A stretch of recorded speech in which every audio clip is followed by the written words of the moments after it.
All right, friends, welcome back to another flight in Microsoft Flight Simulator. This is Mike November Whiskey coming to you from Kilo Sierra Uniform X-Ray. That is KSUX, Sioux City. And this is our departure for a flight tonight to Kilo Delta Tango Whiskey, which is Detroit International. We are 2 flights away from completing our around the world journey. This should be the last stream I need to do in order to qualify for affiliate status. Lots of milestones this week. Really excited to get flying in the Fenix A320, which you see here before you in the Frontier flight livery. Yeah, there's so much to talk about, so much to go over, but I don't want to waste any time, and I think we should start getting ourselves set up to get out of here. I'm just going to get my camera. Oh, the camera looks great. I didn't even have to adjust it. Hello, how's it going? You may notice I am in my pajamas tonight. It is summertime here in the East Coast, and just starting to feel it. Okay, let's see. So this is our A320 here, docked at Sioux City. You may notice that the frame rates are a bit smoother than we've seen in the last few streams. I'd love to say it was because of the Phoenix upgrade that they made over the weekend, but that actually had no impact on me. So I went digging, and I discovered that my frame rate issues, which had started around Sim Update 9 hotfix about a week and a half ago, stemmed from photogrammetry. So if I turned photogrammetry off, I was getting 60 frames per second consistently, no problem, even in the Phoenix. And because I was at a photogrammetry airport, San Francisco, I was even taking more of a frame hit with photogrammetry on. And then I read threads online about issues with having too many world updates with photogrammetry cities installed. So I started uninstalling the ones I knew I wasn't going to use anytime soon. We're going to be flying in the United States for the foreseeable future. So I turned off Australia. I uninstalled the European ones. I believe there was one for Japan that I took off. And now here I am sitting with photogrammetry turned on, just without those international packs.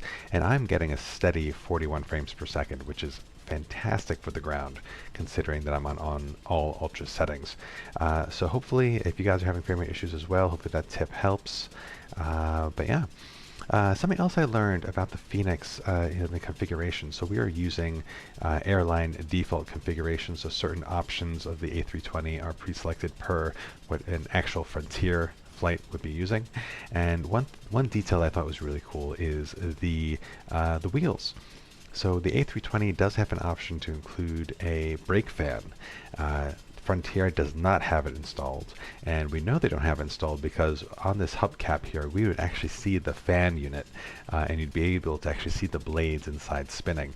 I'll keep an eye out for other liveries that we fly to see if we happen to use one that uses the brake fan. I could always turn it on manually, but of course we are dedicated to realism on this channel, so we are going to be using the default Frontier configuration. Other things that I noticed was the door handle on the cargo bays when they're open. Those are in the correct positions. And yeah, I think that's all I really wanted to check out here. I did open the bulk door inside. Let me just quickly see if they... No? Maybe that's inoperative at the moment. Wait, hold on. Yeah, no, that does not seem to be working. No problem. Oh, you don't know. Maybe it's is it inside the fuselage? All right, I'm really going on a tangent. We have to get out of here. We will worry about that later. For now, we are going to jump inside this cockpit of the Fenix A320 and get things set up. So here we are, cold and dark as we like to start. And first things first is to get things powered. I'm getting used to the shortcuts now, thankfully. I kind of get a sense where things are. First things first, let's get the batteries on. Battery 1, battery 2. See expected voltage drop, no problem. And activate external power. And she comes to life. Alright, let's get no smoking to auto, emergency exit lights to arm, get nav and logo to 2, crew supply comes on, ground control on, and start aligning the IRSs. That all looks good. Next up, let's do our fire tests.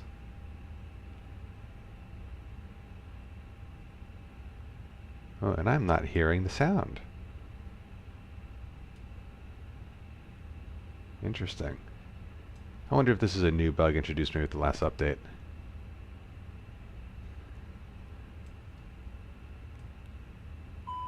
Oh, that one works.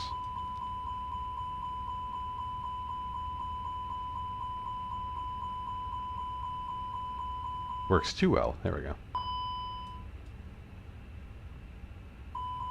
Alright, now it's working. Okay, maybe the systems were still booting up.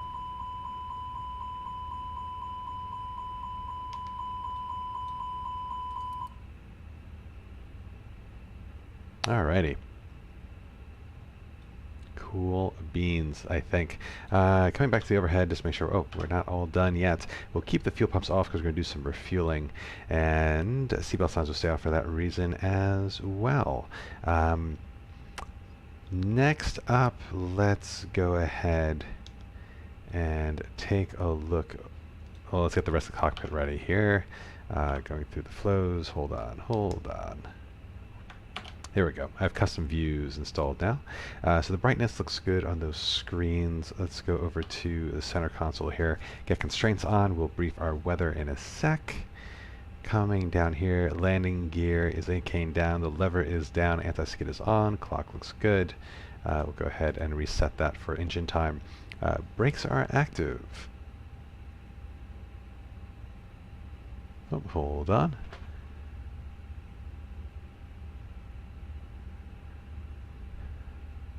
Already having Wi-Fi challenges. 1 second here, my friends.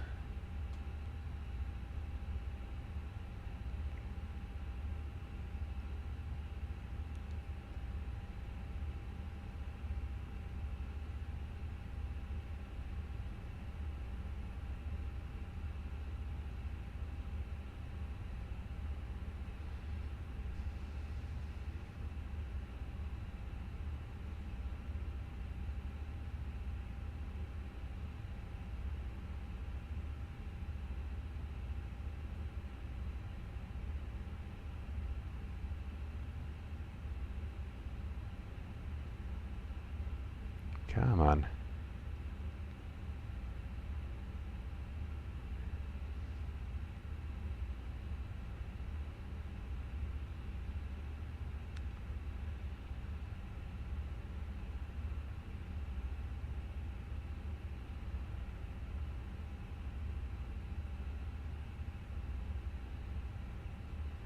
All right, I think it's sticking this time. It is not. Ah, man.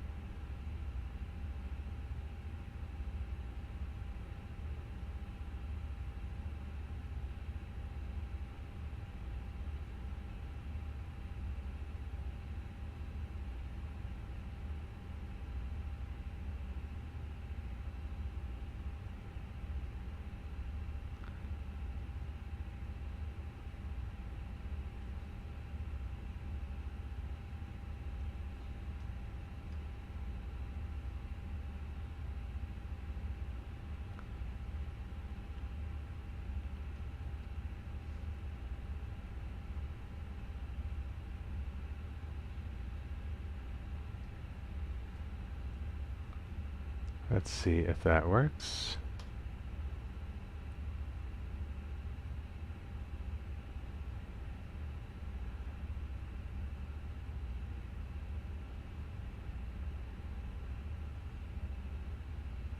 Alright, yeah, looks like we are back on. Apologies for that.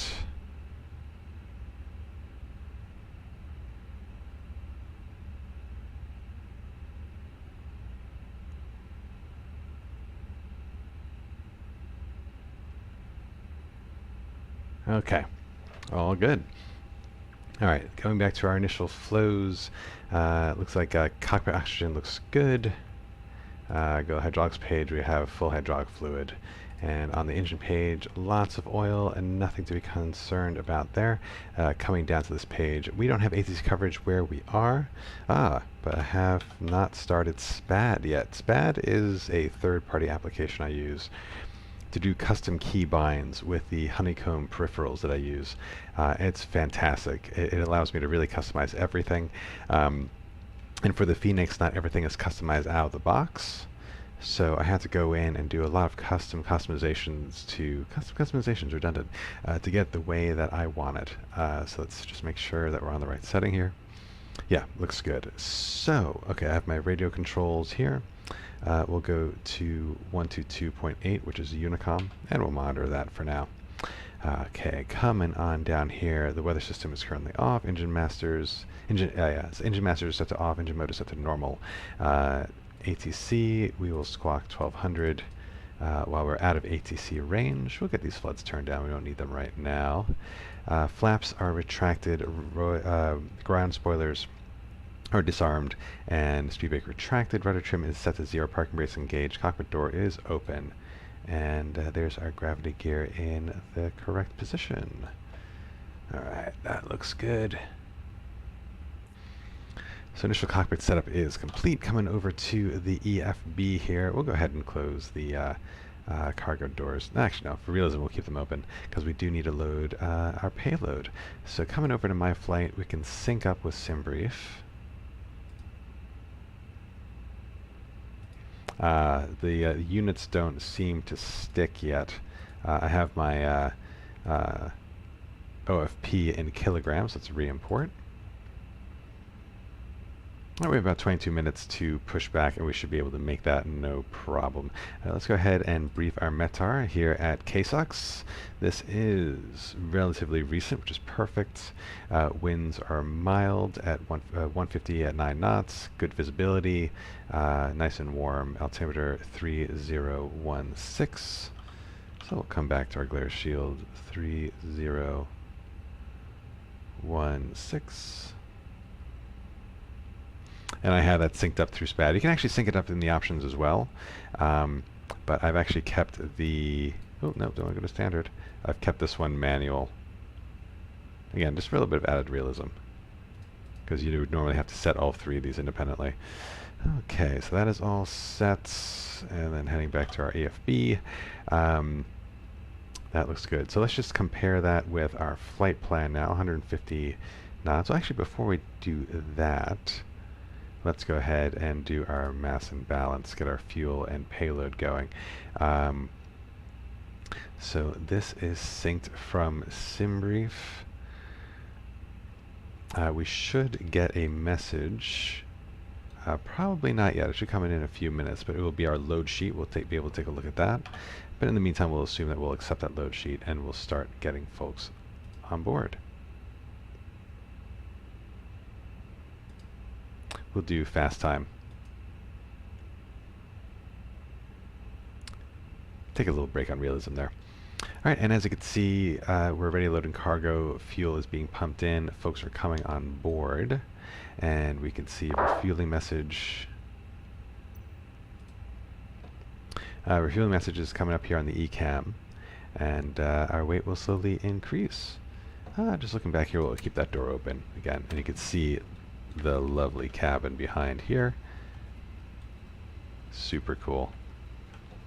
Actually, if I slew right, yeah, they'll be able to see the jetway. Pretty sweet stuff. Alright. Getting back in here. Coming back to our EFB. Let's take a look at our flight plan, our OFP.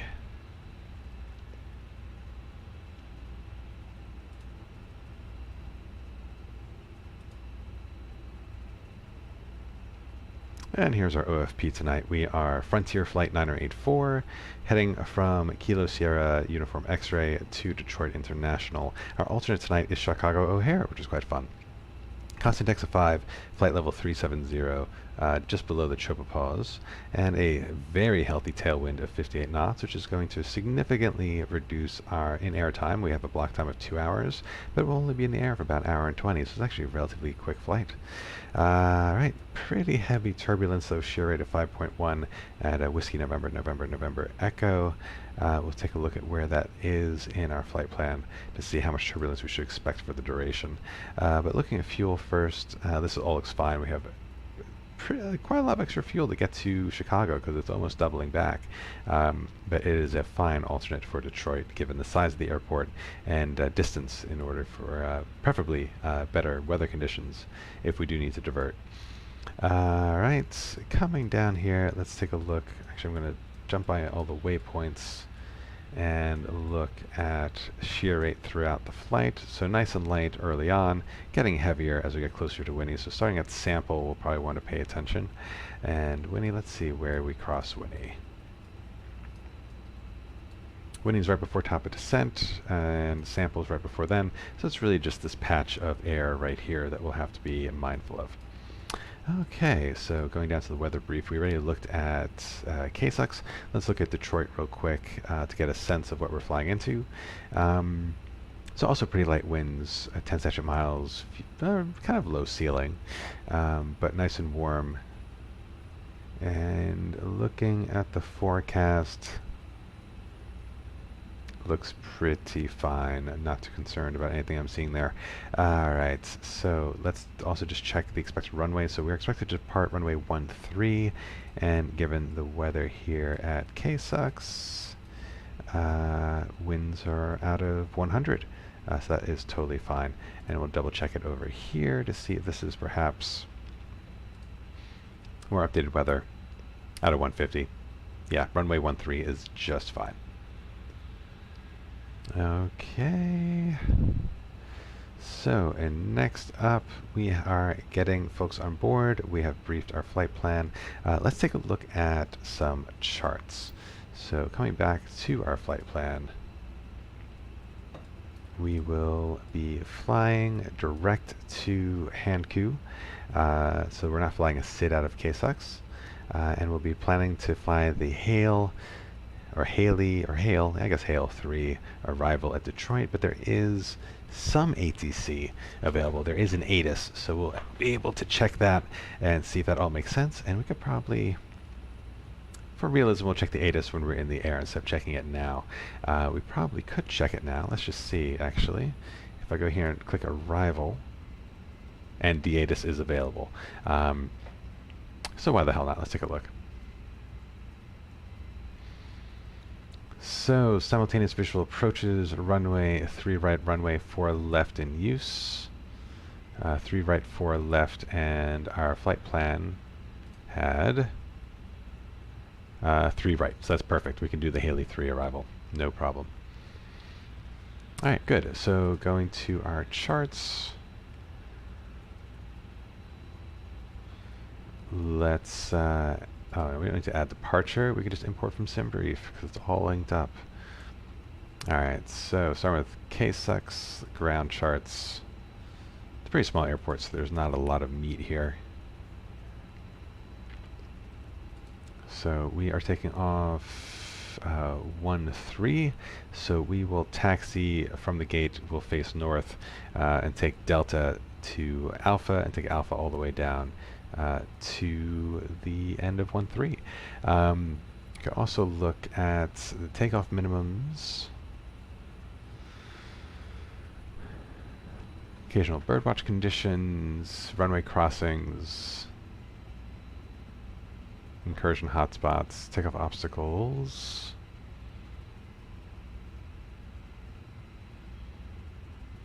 Alright, RVRs are fine.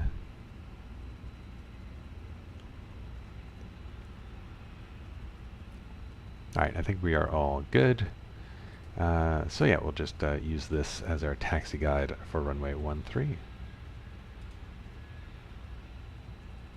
Alright, so with that, I think we can go ahead and start preparing the box.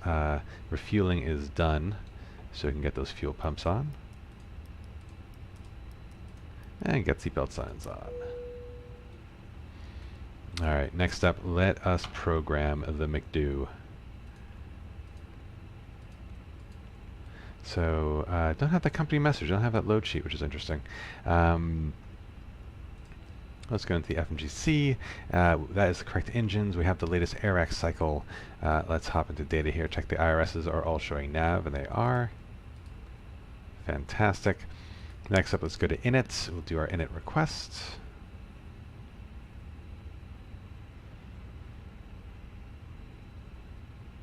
We'll manually put in our flight number FFT and 9084.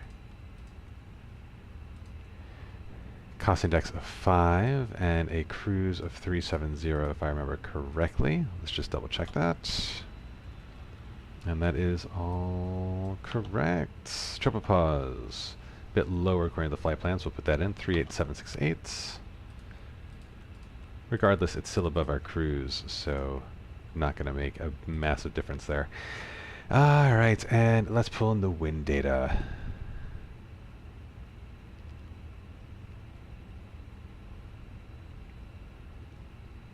Alright, looking at the winds on the ground. So again, that runway makes sense. And it will slowly move behind us for a nice tailwind. Yeah, and 340 based on this list looks optimal. Alright, very good. Next up, going to flight plan, we are just going direct to Hankou. But let's put in our departure information. Departing runway 13, no SID, no transition. And insert. And let's take a look at that. I have a preset view. Whoop. Let's try that again. There we go. That allows us to easily see both pretty easy. Alright, so there is 2595 and then direct to Hankou. So we'll basically fly a runway heading until we're good and ready, and then we'll go direct to Hankou. I'll probably do an initial climb out of 3,000 feet then. And again, I have this now linked to my Bravo throttle, so that is all nice and convenient. Okay, that looks good. We'll go back to plan. Alright. So, jumping back to the McDo RadNavs, all automatic, which is fantastic. It's so cool. We'll just go ahead and flip those VORs on. And the ILS in case we need to do a return. We're not going to brief the emergency go around tonight because, you know, it's already getting late. Okay, RadNavs. Next up, secondary flight plan. We'll just copy the active. And init B. So let's take a look. Let's see how we're doing on boarding. Boarding is complete. Perfect. So we can go ahead and do init B. Coming to the mass and balance page. Alright, so this is our zero fuel weight, and this is our zero fuel weight center of gravity. So we are 57.7 and 30.7. So 57.7 and 30.7. Block fuel, pull from here, 7.6. And coming over here to our flight plan, get our fuel information. So we got 0.6, 2.2, and 1. 2.2 for our alternate to Chicago, and then 1's already in there. And then according to this, we're not going to have quite enough, but with that tailwind, and I don't think they have this modeled yet because for the life of me, I cannot put in tailwind information. But we should be fine with that massive tailwind. So I'm not concerned at all. Okay, so next up, after init B is complete, we'll go to performance. And for this, we will go into our performance calculator. Alright, we're KSUX, we're going runway 13, conditions are dry. Let's sync our load sheet. I'm going to check the the ECAM again. Still no company message. Fascinating. Alright, let's sync the load sheet, and that looks correct for takeoff weight. Okay, looks good. Sync live weather. That also looks consistent with what we've seen. 3016 is the altimeter. And let's see. Let's calculate.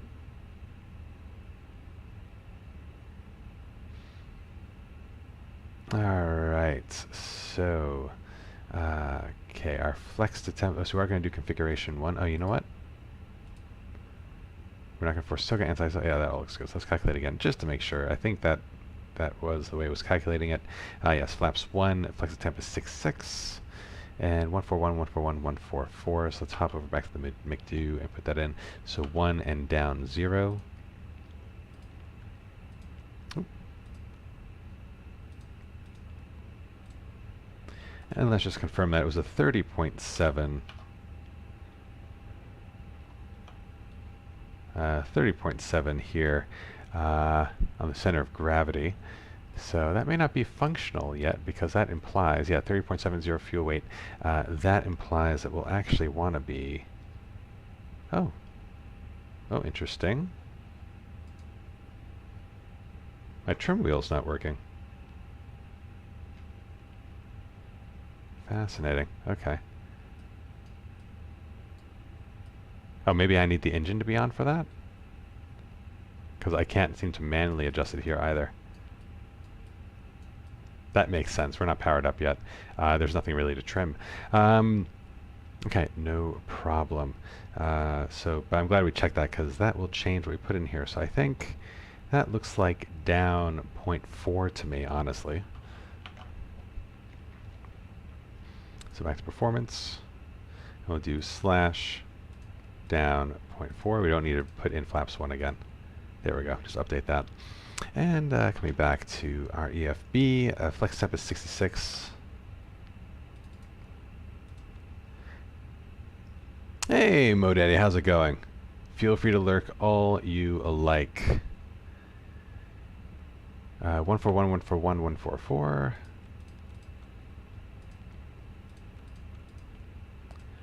And 144, and that looks good. Transition altitude is 18,000 all over the US, and thrust reduction and acceleration altitude and engine out acceleration altitude all look fine. They don't map to this, so all I'm really paying attention to on this calculator are the flex and the V-speeds. Okay, so I think that is all set. So at this point, let's go ahead and get the APU started. 1, 2, and 3. And while that spools up, we can go ahead and call the tug.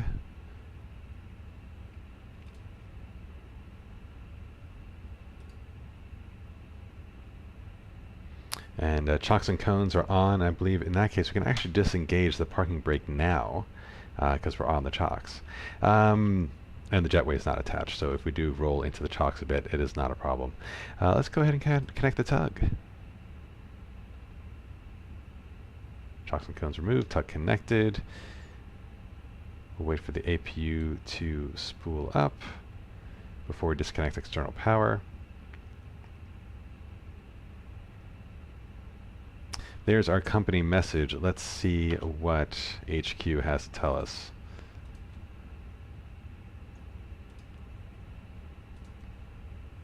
Load sheets. We've already loaded, so we'll just go ahead and default accept that.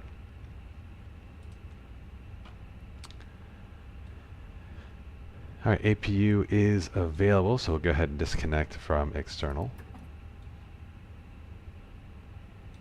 Have everything kind of cut over. And nose wheel steering disconnect. Let's go ahead and do our checklists.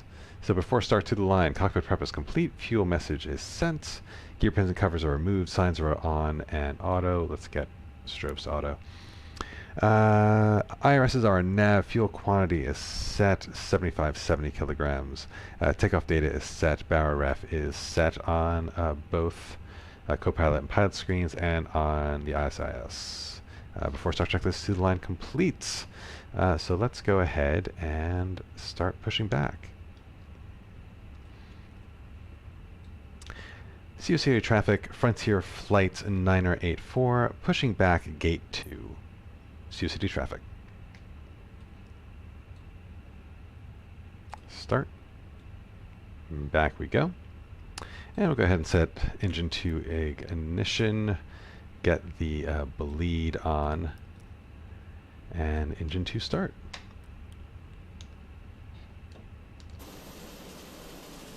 That's actually a pretty cool shot.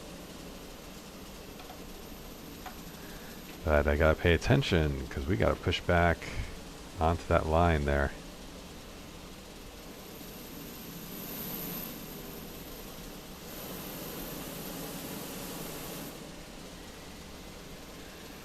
Alright.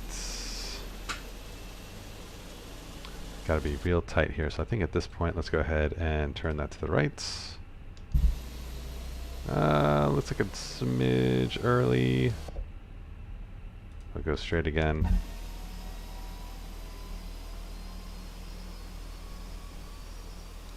Let's back up properly now. That will be good enough.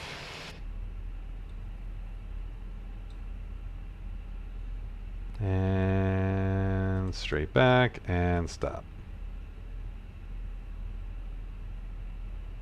Alright. Parking brake engaged, disconnect the tug.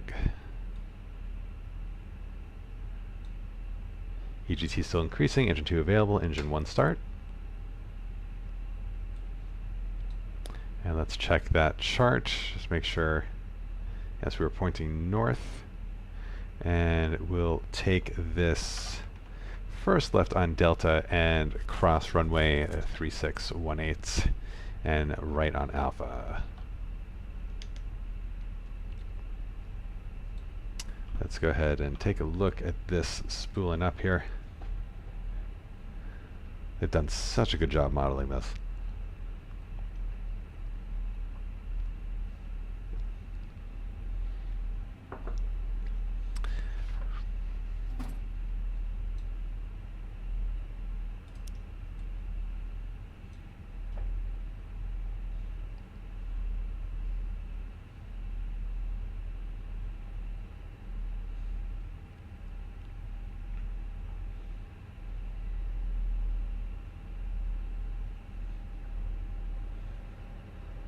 Alright, 2 good engine starts. We'll get that run clock going. After start checklist, anti-ice is not required. ECAM status is checked. Pitch trim is not set. Let's see if it works now.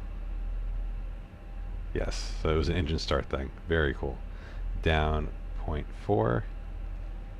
And rudder trim is set to 0, and we can go ahead and get that APU bleed and APU off. Great. So let's get ourselves configured for taxi. We'll get to flaps 1. Ground spoilers are armed. ATC 2 auto. And taxi lights on.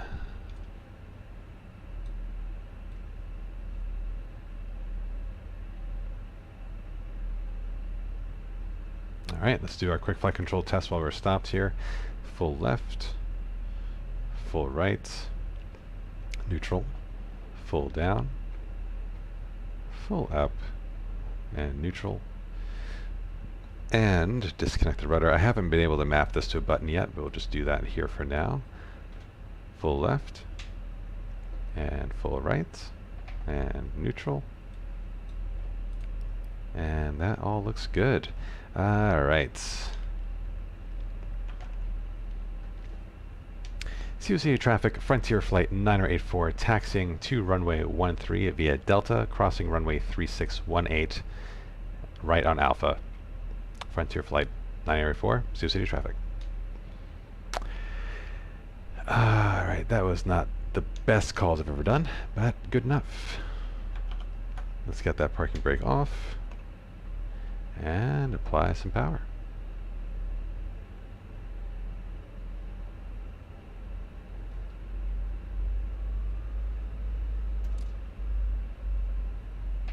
use the rudders for fine steering right now. I have been able to map the tiller to my Thrustmaster joystick like I did in the fly-by-wire. You have to map the joystick to your nose wheel steering control in Microsoft Flight Simulator. So they actually map that function to a stock control. You don't need, I'm on the wrong center line.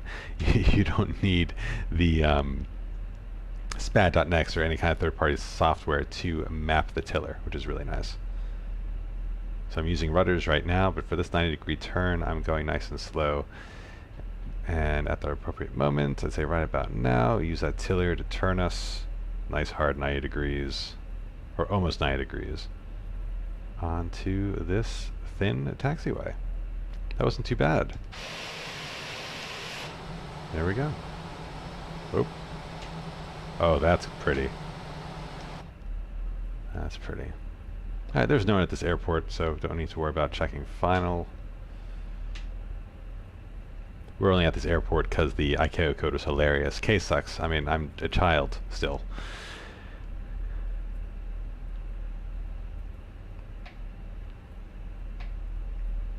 Alright, this next taxiway should be Alpha, and that will take us all the way to the start of runway 13. Give it a little bit more power.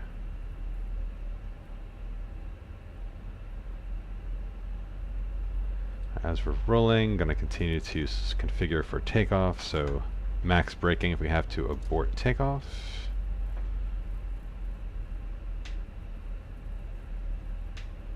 Alright, here is taxiway Alpha. Yep, no one's coming. Easy on the tiller. And we'll just take this lovely taxiway all the way to the end now at this point. I'll use the rudder now pretty exclusively to keep us on track. Get ready for startup. Takeoff config test. Normal.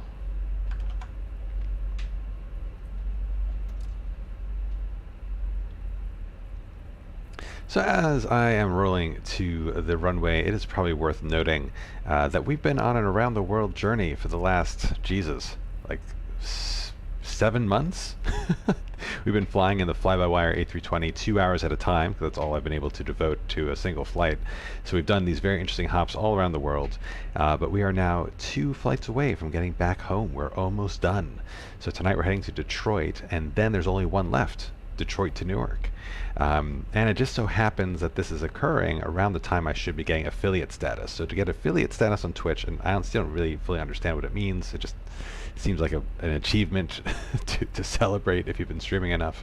But you need at least 50 followers. You need to have streamed like, I think 8 hours in the last month, or like 7 times in the last 30 days. So I have all those requirements. Tonight we are satisfying the requirement for number of streams in a 30-day period. So as long as no one unfollows tonight, we should be getting affiliate at the end of the stream, which is really exciting. And maybe if that unlocks some fun features for the final flights, I'll get those loaded up for us to play around with when we get to do that. I will likely do that final flight this Friday evening, because I want to make sure we have plenty of ATC coverage. We're going to be flying on the VATSIM network. I want to make sure it's nice and interesting for the viewers, and it will be fun to actually get some of you guys to join me. I know some of you have been asking to do some community flights, but I've been very bad about actually scheduling when I'll be online. So I will be scheduling that flight for Friday night, and if any of you would like to join us for a nice community flight from Detroit to Newark, feel free to join us.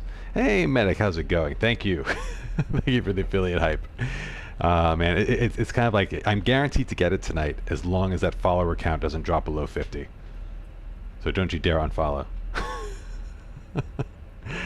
Alright, here we are. We're approaching the back of runway 13 on Alpha. And there it is. We'll slow up here and do our before takeoff checklists.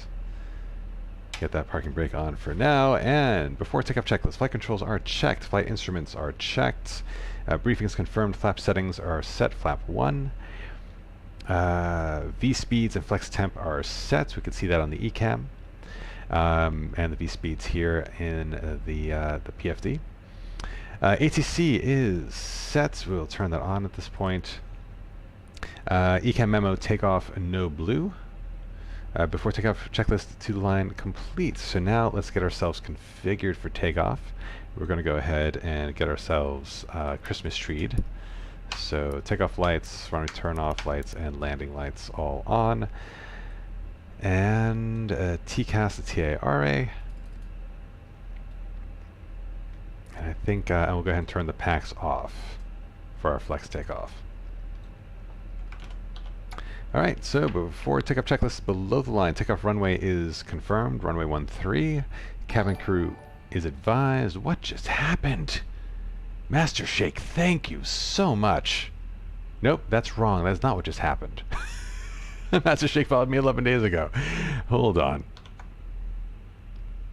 Oh, DJ Meg subscribed over on YouTube. Appreciate it. Even though I see you on Twitch, but I do appreciate the dual support there on the multi-channel. Truth be told, I only stream on YouTube just so I could save all my previous flights. But I do pay attention to the chat there, so don't worry, you won't get ignored over on YouTube. Alright, cabin crew, I was about to advise them, so let's just do that. Doesn't seem to be operative yet in the Phoenix, but that's fine. TCAS is on TARA, engine mode is on normal. It is not, it's on ignition now, it's on normal. Packs are off, we are ready to go. Before takeoff checklist complete. Sioux City traffic, Frontier flight 9084, taking off runway 13, Sioux City traffic. That is a tough one to say. Park and brake off. Let's take the runway. Oh, thank you.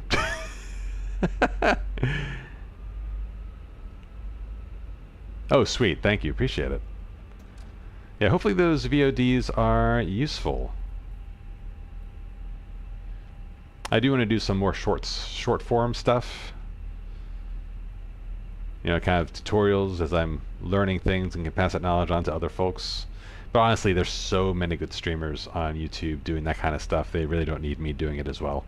But if they ever miss something, that's when I'll do it. But that will be a rare occurrence. Alright, using the tiller for the last time on this prep roll, and we'll come to a stop here.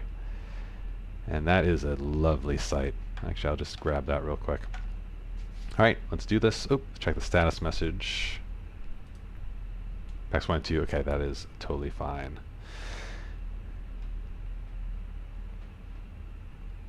Sweet, yeah, well I hope you enjoyed it. I'll be able to recommend some other streamers as well to check out if you like, but let's get in the air first. Alright, takeoff, so deflect stick down 50%. Throttles to 50%.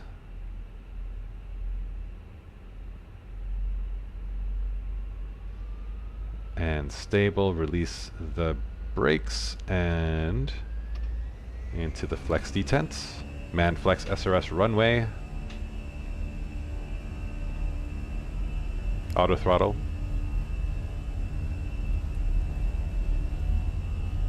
Between 80 and 100 knots, release that forward pressure on the nose.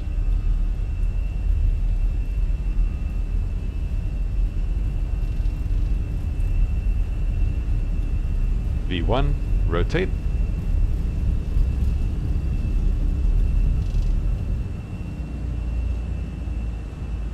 Positive rate, gear up. Wow, it really does feel heavy in the stick compared to the fly-by-wire. Stay on that flight director.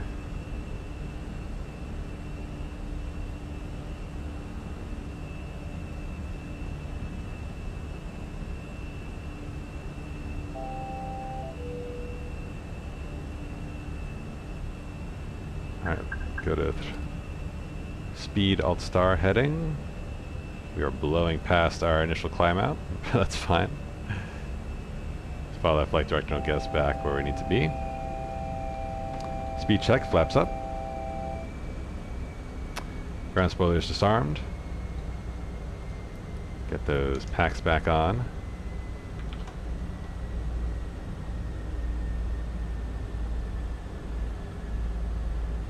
And let's engage that autopilot.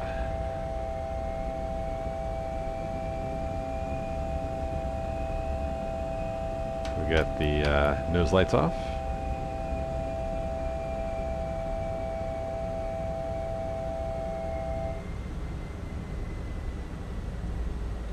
Get the chrono started, and we are on our way. A little lackluster on the hand flying there, but not too shabby overall. We are stabilized on our departure. There's Sioux City behind us. So we'll go ahead and get ourselves direct, because we did have that discontinuity here. We're just flying straight on this path, and we'll go direct to Hankou at this point.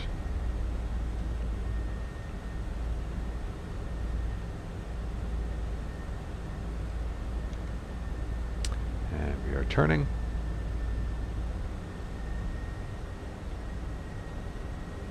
Beautiful sunset colors there over the plains of the United States. We're 48 miles from Hankou, and at this point we'll clear ourselves up to 37,000 feet, because we are not flying a sit out of here. There are none. And thrust climb, climb. Up we go. We could actually do open climb, because we're not, constrained to altitude restrictions. So I'll go ahead and do that. Thrust climb, open climb.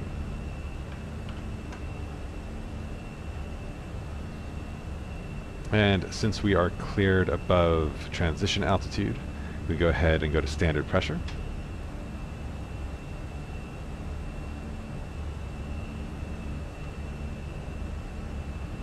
Oh, that's a good question, Medic. So I do want to go fly GA. I specifically want to fly the SR-22.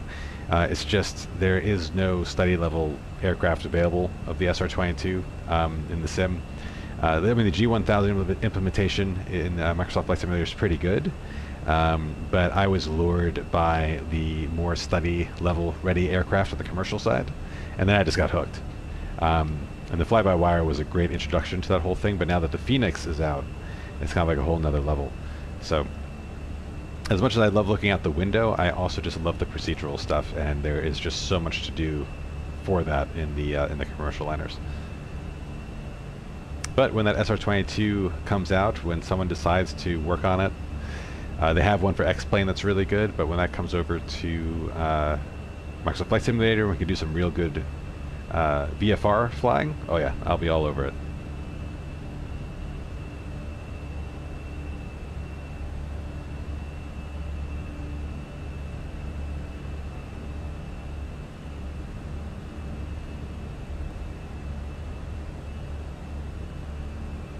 Alright, just about crossing 10,000, so we'll get those landing lights off. Airport will get some more range on our ND. And get those seatbelt signs off. We're not expecting turbulence until later in the flight.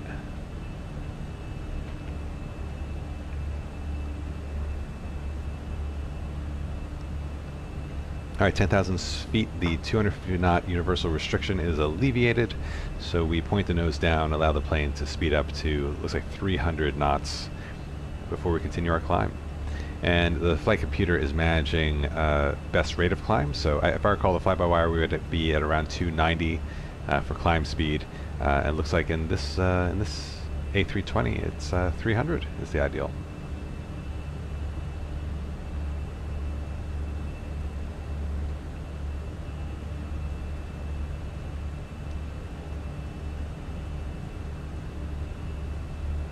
Alright, so now that we're well on our way on our climb, let's go ahead and clean up a few things. I guess we don't need to clean up the rad navs because it just manages it automatically. I don't know if that's how it works in the real 320 as well, but I have noticed that this automatically updates as new VORs come into range. I could probably overwrite it, but I never really have to.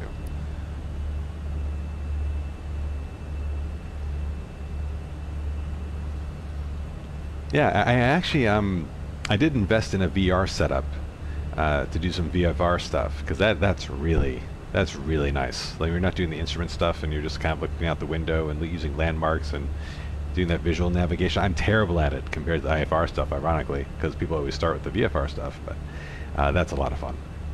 I do want to do more of that.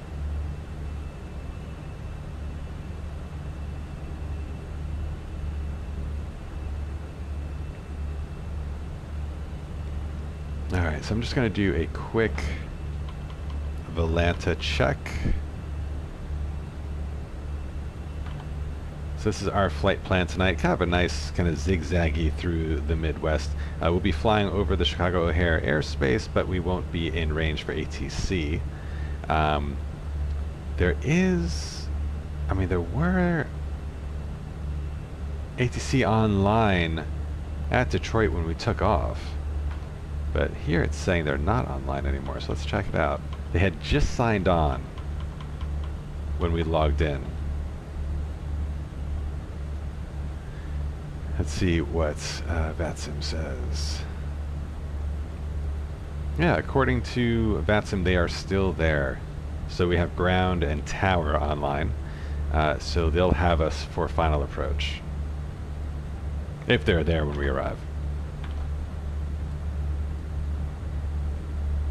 Oh yeah. I'm sure you love that Oculus. And the performance is getting better all the time. I feel like with all the with each new hotfix and each new update that Microsoft kind of pushes out, the performance gets better, the frame rate gets better.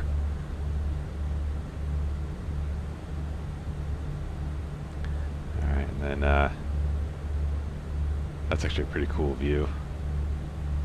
Love this app.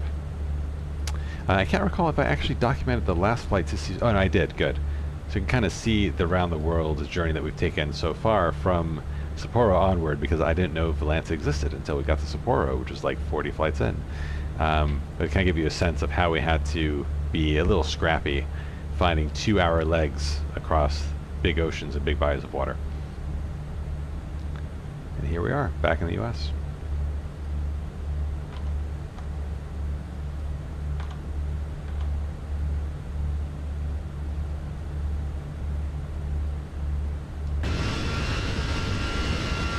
So when I was, that's actually really cool. The light reflecting off the fuselage like that, look at that.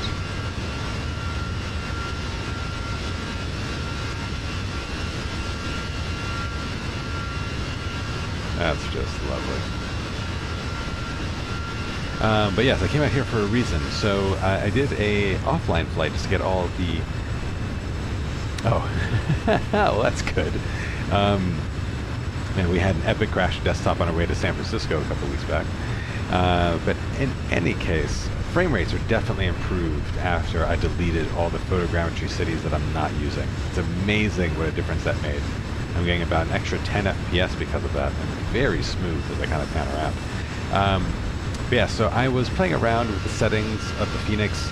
It probably took me like 2 or 3 hours. Oh yeah, if you're having frame rate issues since Sim Update 9, and since the hotfix, I was getting like 20 FPS on the ground, and I have a 3080 Ti.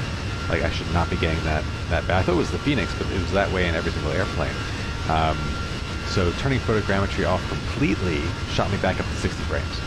Like, I got 40 frames just by turning photogrammetry off. But, like, why fly Microsoft Flight Simulator if you're not going to have photogrammetry on? That's where all the detail comes from. That's why everything looks so real. But I did read that if you have like all the world updates installed, that could be a background suck on FPS, even if you're not flying in those regions. So if you have Japan installed but you're flying in New York, the fact that Japan is even there on your hard drive is going to impact your frame, which is nuts. It does seem Microsoft is aware of the issue. It is on their development updates for things that they're fixing. But until then, I just removed the photogrammetry packs that I'm not using. I just have the United States installed right now, and I got my frames back.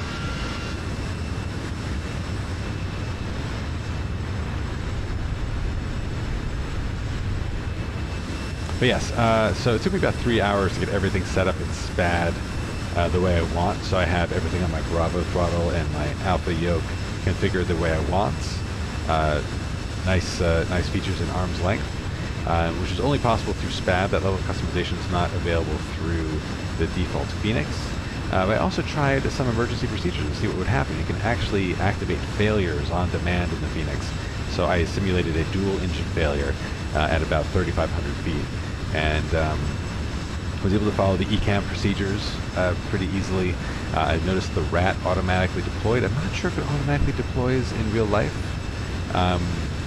but it was out and it was spinning. The animation was there, and it was powering the hydraulics the way it would in the real aircraft. And I think that's, I want to say that's this right here. It could be the rat compartment. That's about where I would expect it to be on the fuselage. But it was super cool. Look how good that looks. Even like that looks like real metal to me. That is nuts. Like it looks aged. Like it looks like it's been places.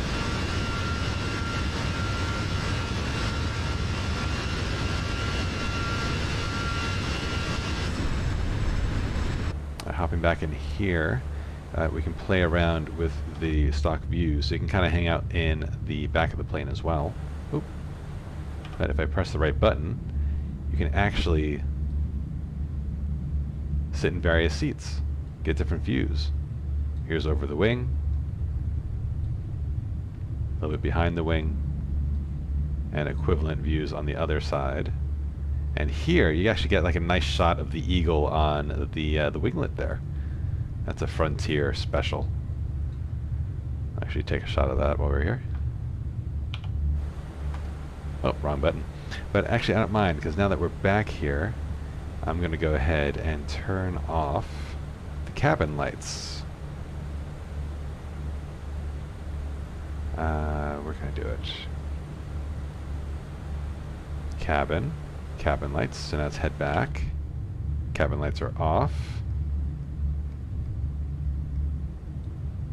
Over the wing, here behind the wing, and that looks good. I actually like the contrast better with the lights off.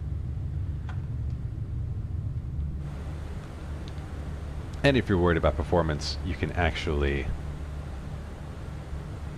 turn the cabin off completely.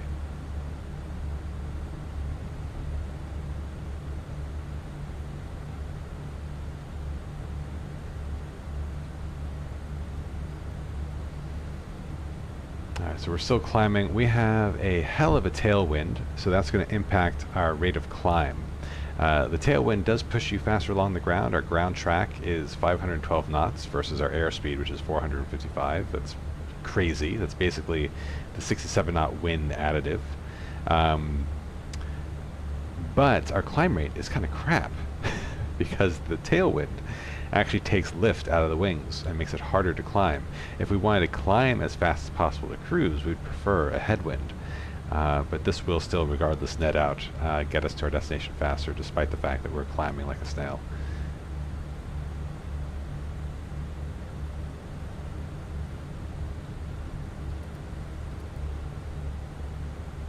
So I did, while we were here, I did want to play around with the weather system. So it is on weather and turbulence. The predictive wind shear system is still in op. Having multi-scan and auto mode means we don't need to worry about the tilt settings. And I think we should keep this on Cal. Again, I'm not sure if this is modeled properly. I don't really see any weather data. But it's possible there's just no weather data to see, so. If y'all know anything about the weather system that I don't, feel free to let me know. But in the mode I have it now, which is a multi-scan auto, weather and turbulence. I'm not familiar with the hazard mode. Maybe let's keep it on that and see what happens. And this is a ground clutter, I think. I don't think that's going to have any impact without any weather on the screen. But if this was operative, we should see weather that would impact us here.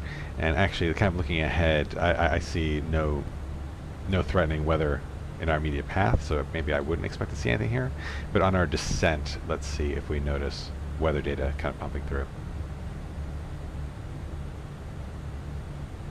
Alright, this rate will be at cruise in about 6 minutes, and then we'll talk about prepping for descent, because we won't have a ton of time to do that.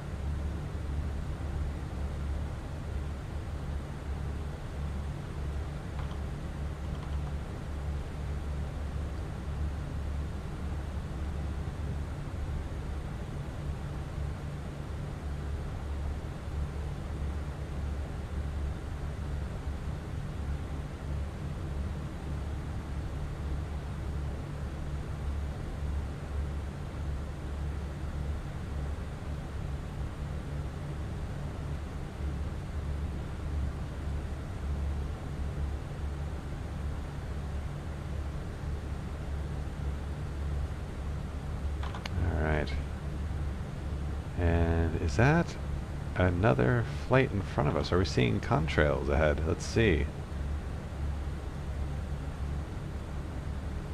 Looking on Volanta to see if we see anyone in front of us, but I do not. What is that? No, it's definitely a plane.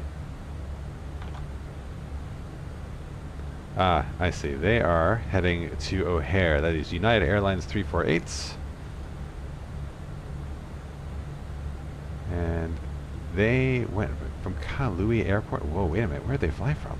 They flew from Hawaii. They're flying from Hawaii. That is insane. That is a long flight. Hawaii to Chicago. Good on you. And a Boeing 767-300. That is good on them.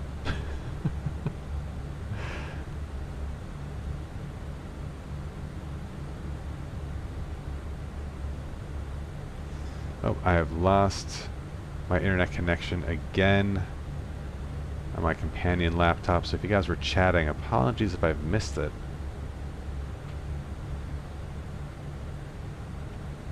Okay, we are back online there. Sorry for that if any of you were chatting.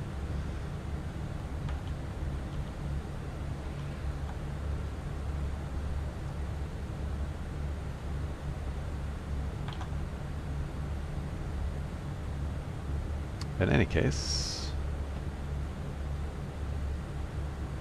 yes, and we'll be... Oh, now they're gone. Did we pass them? Oh yeah, they were flying the other direction. So I did not see that plane on my map here.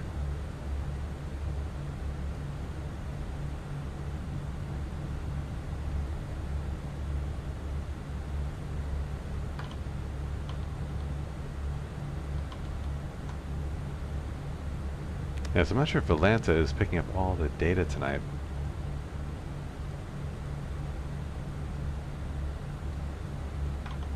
I did notice that there were VATSIM issues. I couldn't connect to the east server. I had to connect to the west server.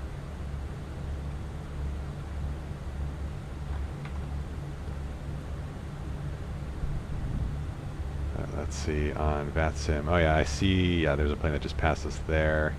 That was Delta 4122 heading from O'Hare to Salt Lake City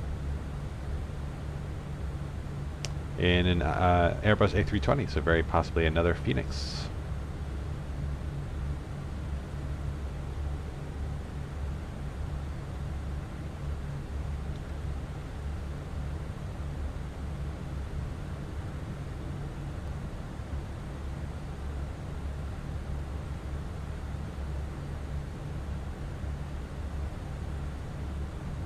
The slowly setting sun is just lovely.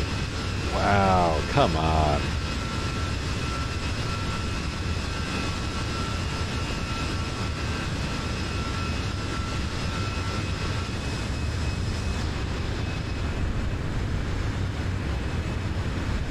That's just so very cool. And just look at the ground too, like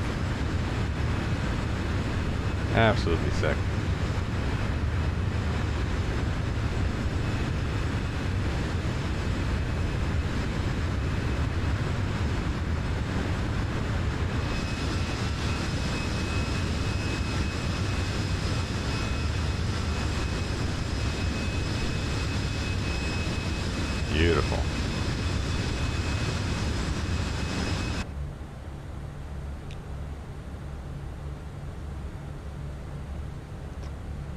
floodlight going just so we can see a bit better.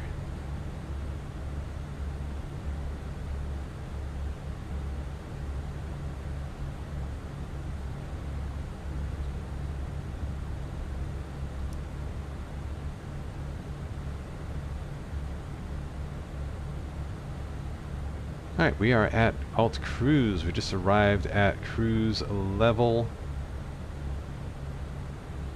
Let's take a closer look at our PFD and ND. Now there's ETP as equal time points. I think that's where we are exactly between our departure and our arrival. Let's look at the McDo and take a look at our anticipated arrival in Detroit. We're looking at 54 past the hour. And what is it now? So yeah, so just over an hour from now we'll be touching down. So in 20 minutes we'll begin our descent preparations.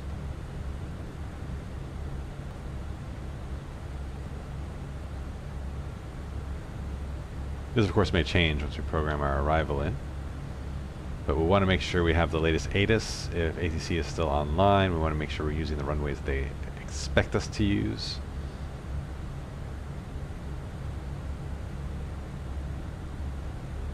But I still need to figure out how to hand off to ATC when I'm not being handed off by approach, because like tower is literally just going to be there to clear us for landing.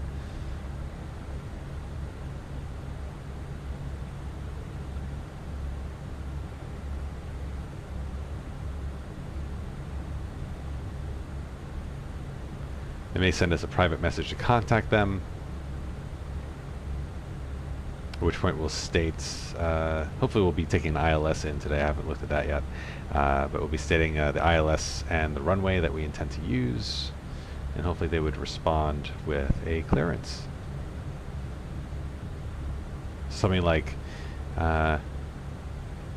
Detroit Tower, Frontier Flight 9084 on the ILS runway 03, something like that.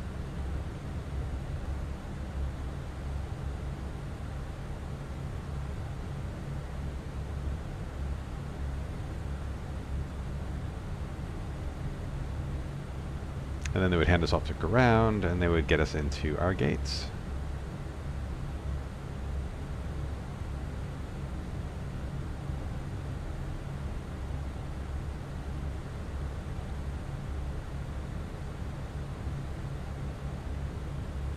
All right, starting to see some shaking, but we're not expecting severe turbulence until later.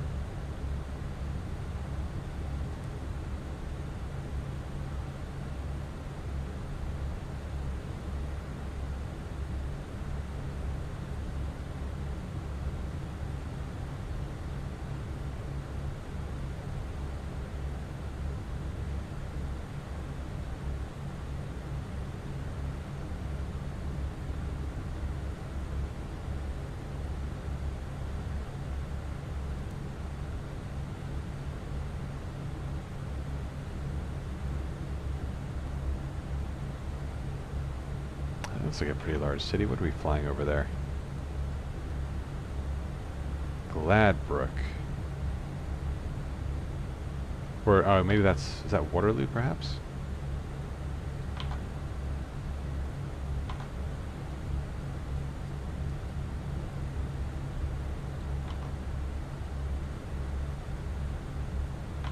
Oh, yes, that is Waterloo. I recognize the highway pattern based on what I'm seeing of Atlanta.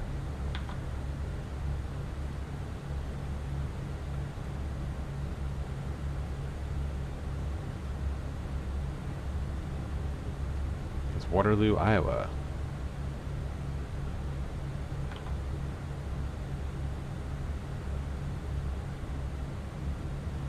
There should be a regional airport on the north side. Can we see it? Get a better view from up here. Kind of looks like a runway there.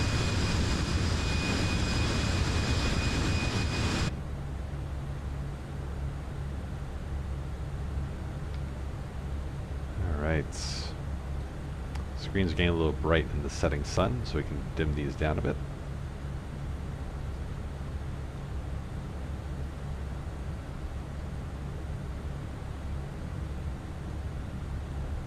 That's a thing for the co-pilot, it does not exist.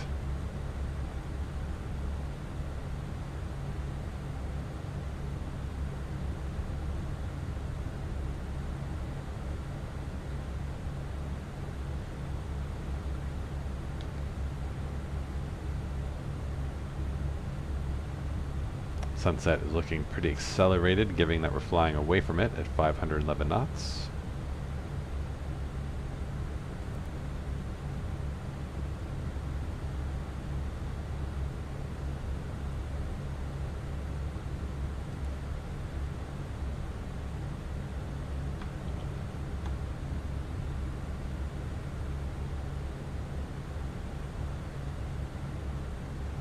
I'm just looking to see if they have, if the VNav has a top descent marker yet, but it doesn't seem like it does.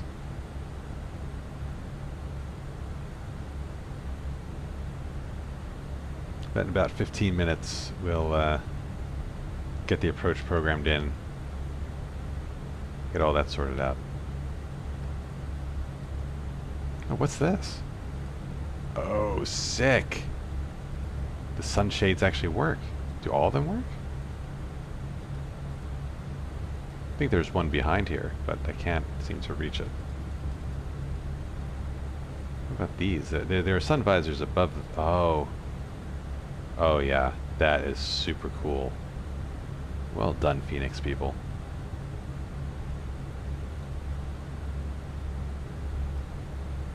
Oh yeah. Sick.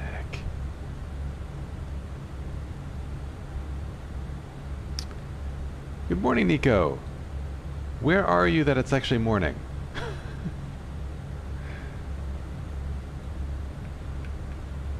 Oh, I never closed the cabin door. Look at that.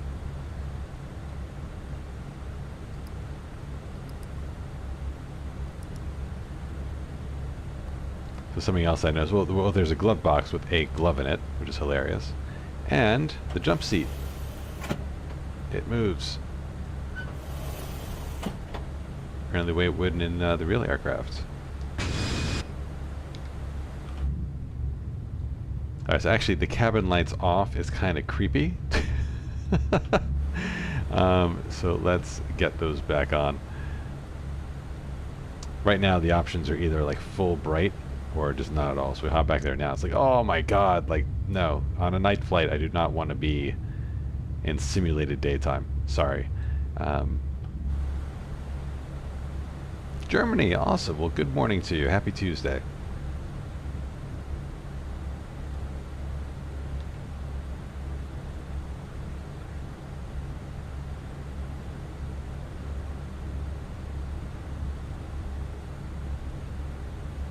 All right, so we should be flying over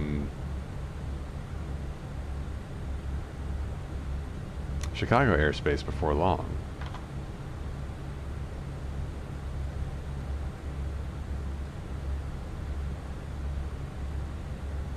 So the Oscar Bravo Kilo waypoint will be just north of O'Hare. So if we look out of our right window, we should be able to see O'Hare Airport. And lots of activity there tonight. Looks like O'Hare Approach is online.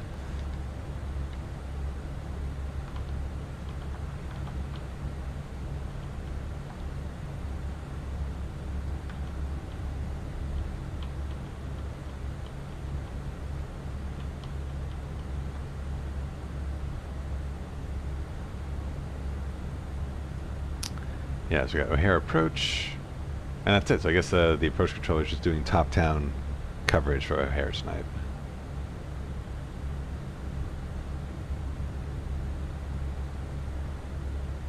Taxi Los Angeles to 25 right. Where are you flying tonight?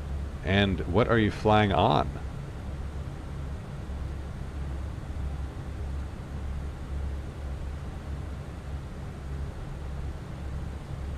Oh, and Los Angeles has ATC coverage tonight as well, so it looks like you got LAX approach.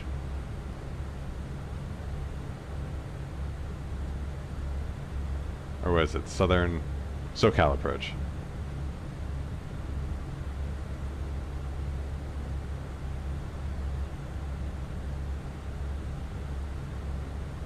Overly aggressive CYAs available on request. What does that mean?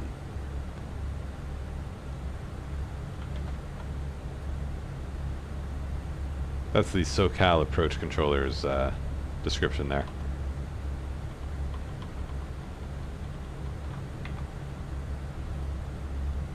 That's a long flight. Good on you, though. Are you flying on VATSIM?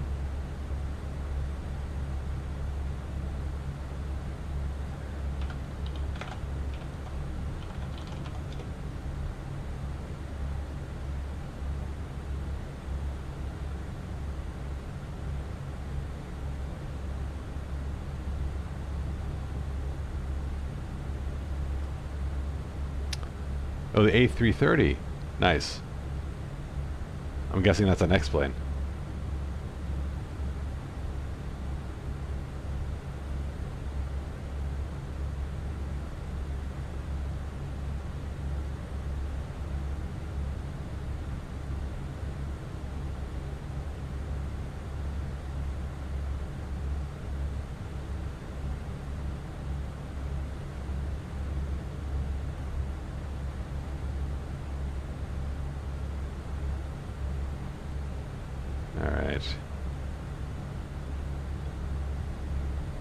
Oh, it is. There's an A330 available in Microsoft Flight Simulator?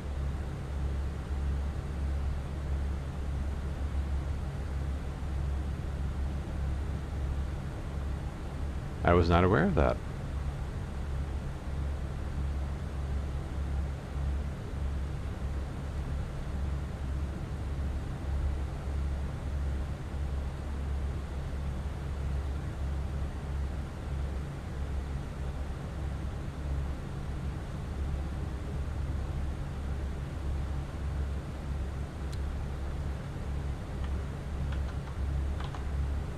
So it looks like Katie is our controller at Detroit tonight, and she is herself a streamer. So let's see if she's streaming it.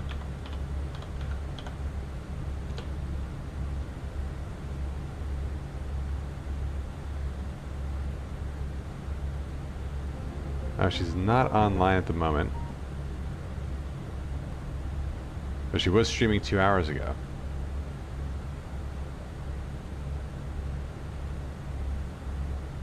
It looks like she does control, or she does stream controlling on occasion. Oh, she seems really nice. Air traffic control mom. On occasion streaming with my children.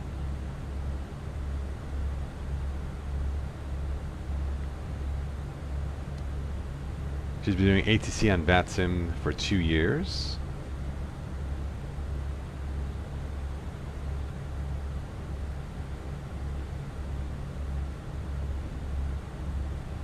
So fun. I hope she's still online when we get there. That'll be a lot of fun.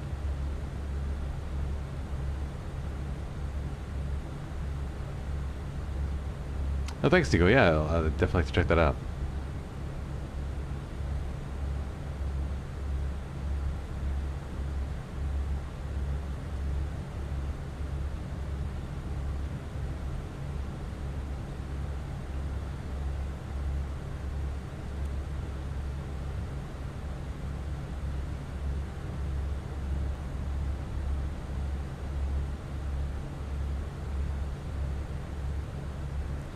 Let's see. Looks like we still have about 120 miles before we cross over Chicago. So won't be able to quite see it from here. Until we need to, I'll go ahead and turn the dome lights off. And maybe get those floods a bit less intense. Just so we can get a, oh wow, more serene view of the outside there.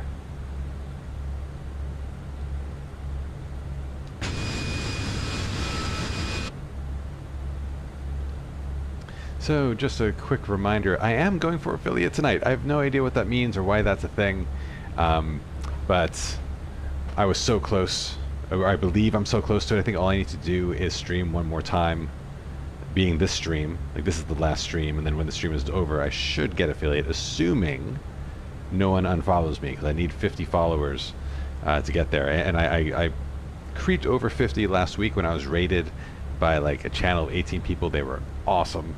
A lot of fun. Getting me over that threshold. Yeah, if you haven't followed yet, follow please. And if you're already a follower and you're thinking about unfollowing, let's talk. Give me an opportunity to talk you out of it. We're flying the A320 Fenix tonight from Sioux City to Detroit, and we have about 50 minutes of flight time left. We'll be doing our descent prep in under 10 minutes from now. We do have ATC online waiting for us at Detroit. The tower controller is on. Oh, sweet. Let me pull up the Discord. That's right. I do have a Discord as well if you guys want to chat with other folks who are friends of the channel. And we do post things there. I need to give it an update for all the work I've done on the Fenix. But if you're interested in all the tools I use to sim, everything from the charts I use to the mods, I do keep it on the Discord.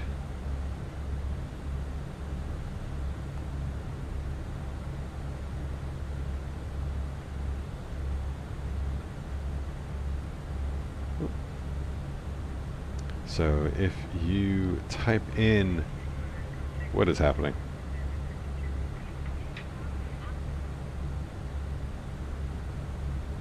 Yeah, so in the chat, if you type hashtag, is it the Discord? I think the link pops up. Let's try it. Yep, there it is. So if you're interested in checking that out, feel free. Check the Pilot Lounge. Huh. Oh, it's on flightsim.to. Oh, you know what? I was aware of this plane. It uses a mildly older version of the fly-by-wire kind of underpinnings, but it is an A330 body. That's right. That's right. I did see this. I've just never tried it. Do you like it?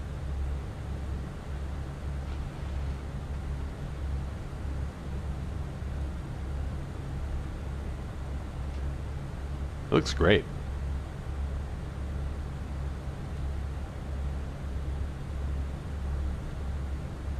Oh, that's what you meant. That's what you meant. Okay.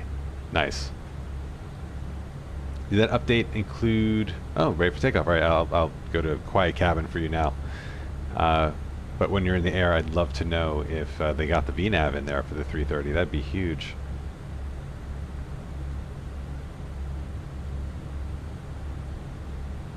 Kind of see as we fly further east, the city lights become more frequent, more abundant, a bit larger.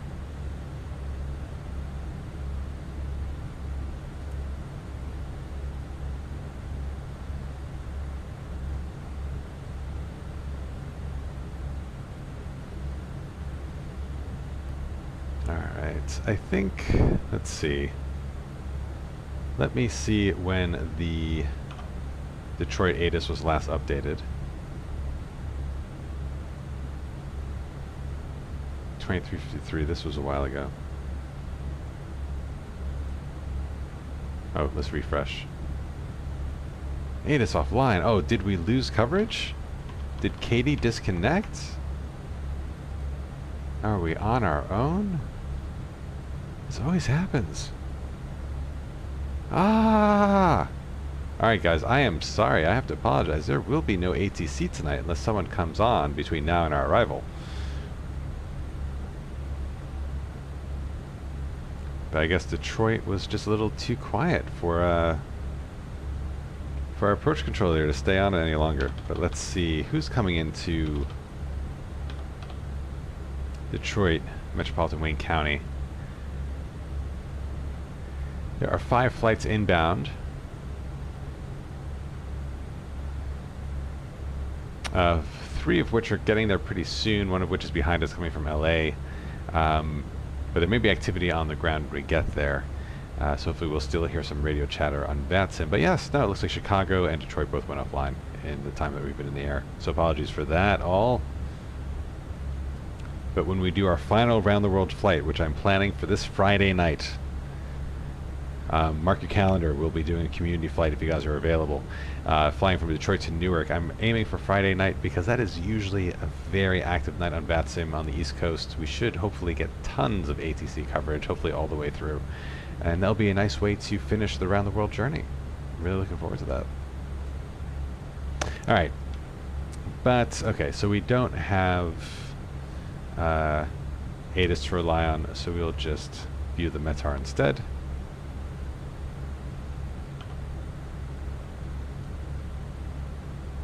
And this was updated at 153 Zulu, which was like 20 minutes ago.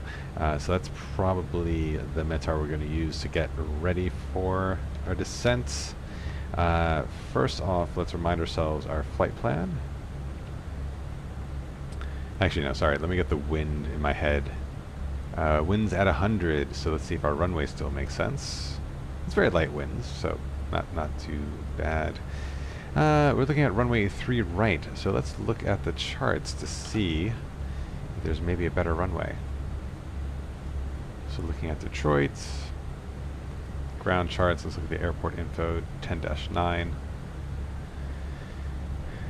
And winds at 100. 9 right could be an option, but it's a little short. Probably want a longer runway. And 3 right is what we've been assigned. That is 10,000 feet.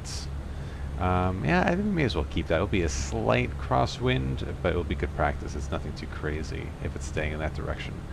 Alright, so we'll keep the 3 right. And let's actually see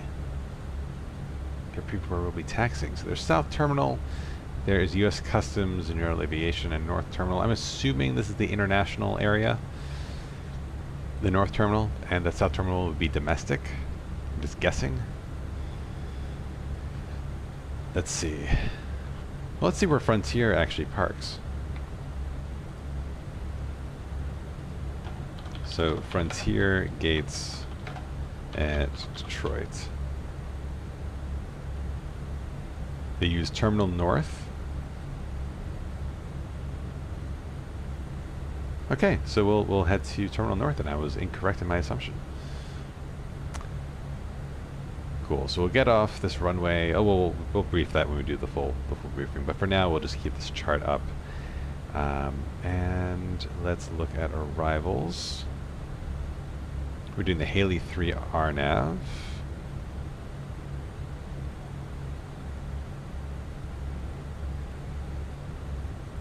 Star that. And our first... Alright, so samples are our transition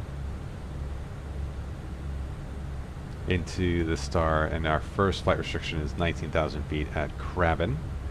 And speed restrictions as well, so we'll fly the VNAV down, we'll see how that works.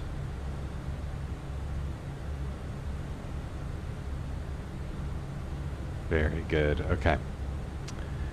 So that's that, and now let's take a look at the approach charts for 3 right. Lots of charts here, guys. Lots of charts. Alright, let's localizer 3 right. There's 3 right Cat 1. Probably want the 3 right Cat 2, Cat 3. I'm assuming there is one.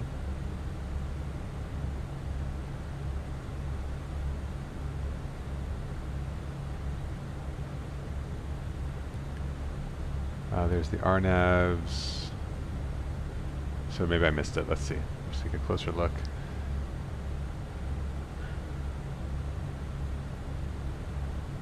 Oh, here we go. 3 right, Cat 2, Cat 3.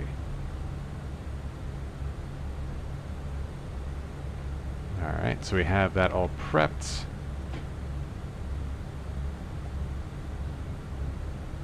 Alright, so let's get our McDo set up, and then we'll do a proper briefing of the charts once everything is loaded in the McDo. So we'll click on our destination, select arrival, RLS 3 right.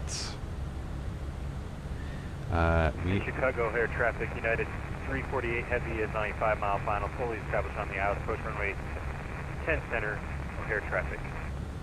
Nice call, good to hear ya. We are looking for the Haley 3. and via sample.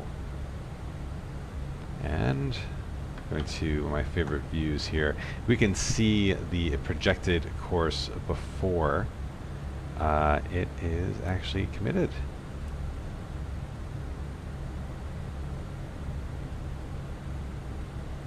Alright, so go ahead and insert that.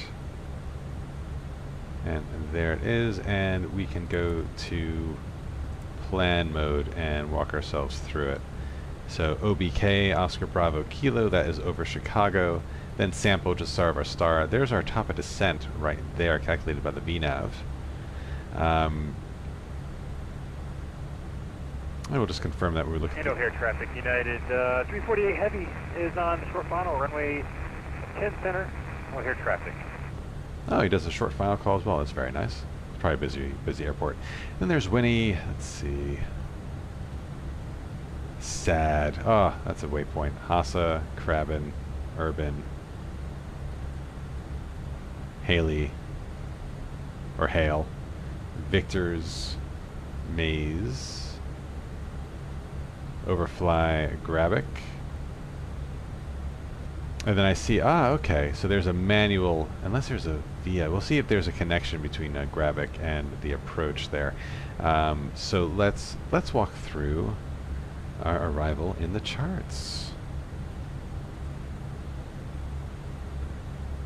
So going to start, here we go to everything we need, starting with the Haley 3, or the Hale 3 RNAV approach. Everything we just walked through. There's several opportunities for hold points, depending on how busy the airspace is, but we're not expecting to be too busy. Again, there are speed restrictions and altitude restrictions throughout, but that should make for a nice, easy descent if we're following VNav.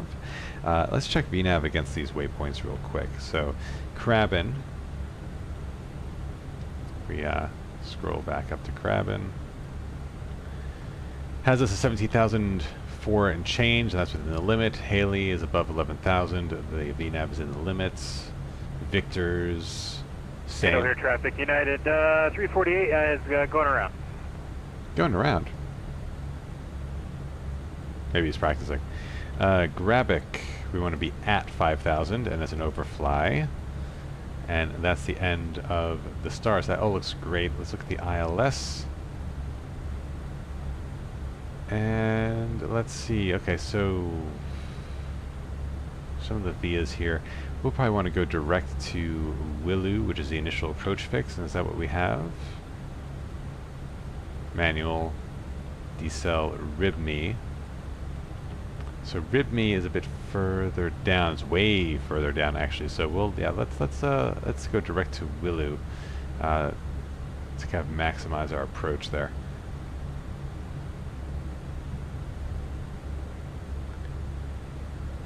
Oh my goodness, really, Nico? Yes, I wonder what the weather conditions are in Chicago. Alright, let's re-evaluate our arrival here. Let's look at the approach vias. And there's Willow. That seems to be the most appropriate since we're coming from the west. So let's add that in. Inserts. And take another look. So,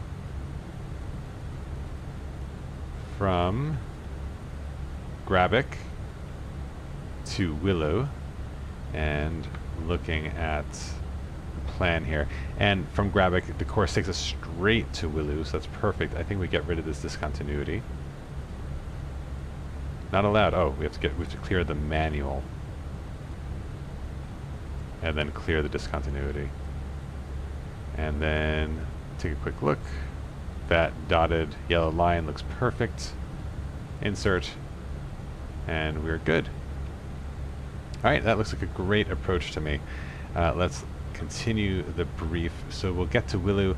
We'll want to be at 5,000, and we'll stay at 5,000 until Lions. Looks like we'll be able to intercept, we'll plan to intercept the glide slope at Nuvu at 2,000 feet. So take a quick look at our ILS. Willow, Lua, Carla, Lions, decel point, watch, Ribme, and then down to 2,000 by Nuvu. And that's perfect. That looks fantastic. So I'm satisfied with our flight plan configuration, and it matches our charts quite nicely. All right, next up is the rad nav. So it has OBK in there right now. I'm going to put in the Detroit VOR. That's also the VOR we would need on a missed approach. So just quickly briefing that, climb to 1100, then climbing right, turn to 4,000 feet. So we'll put 4,000 feet in the FMC on when we're established on the ILS. Outbound on Delta X-Ray Oscar VOR. And then to the whole point. So that's what this dotted line indicates here. This is the missed approach procedure. Cool. So Delta X-Ray Oscar. Override that. Perfect. And I guess VOR2 will continuously update based on what's closest. I'm not entirely sure how that automatically updates, but it is definitely being self-managed right now without my interference. Alright, we just passed sample. Oh, which means, we must have passed O'Hare already. Yeah, so there's O'Hare behind us. It would have been nice to get it, but this is a beautiful shot of Chicago. Chicago metro area. In any case, top of descent is coming up real quick. So we're going to be doing the VNAV all the way down. So we'll get 2,000 feet in the FMS when we're ready. But let's see if we can get the rest of the McDo setup done. So that's the RadNav page. Over to progress, we'll want to put in Kilo Delta Tango Whiskey. 03 right. There we go, 117 miles to go, not too far at all. Is the report, is this active?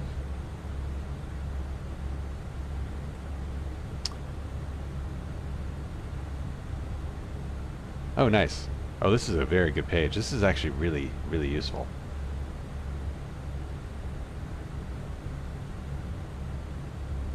All right, anyway. Over to performance.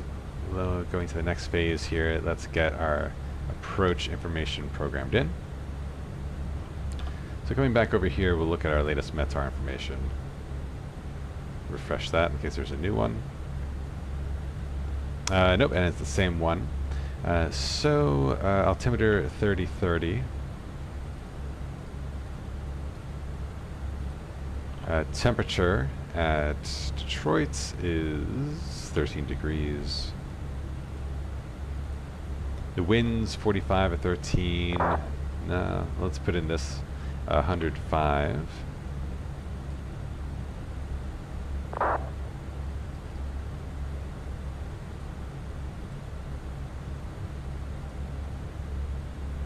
We're going to flight level 18,000. Looks good. And minimums. Let's look at our approach chart here. Cat 2 will do barrel minimum 733.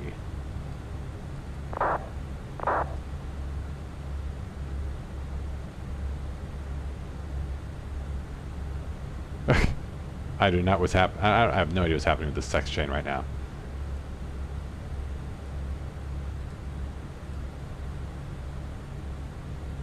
Anyways, we'll do full flaps. Light winds, why not? Okay. Let me check the Discord. I'm so bad staying up to date with the Discord while I'm actually in flight. Actually, before I go there. Alright, good luck. Goodness gracious. About 12 miles from top of descent. Once we're in our descent, I want to go back and look at those text messages and try to figure out what the hell was just going on, because that may have been hilarious. But this is looking good to me in terms of configuration. And there's our approach speed, 136 knots. Landing speed, 131 knots. Next up, fuel prediction page. Plenty of fuel arriving at Detroit, and we'll need about 2,000 kilograms to get back to Chicago. So I'm fine with that. 30 minutes of extra time predicted. And secondary flight plan is in op. Well, not in op, but we just don't need to activate it. I do want to learn more about the secondary flight plan page. This is not operative in the fly-by-wire. That's why I instinctively said in op, but it is not in this sim. It is actually modeled. So it would be good to know. how that all works. All right, top of descents coming up. Get this set to 2,000, and we'll descend via the VNAV system.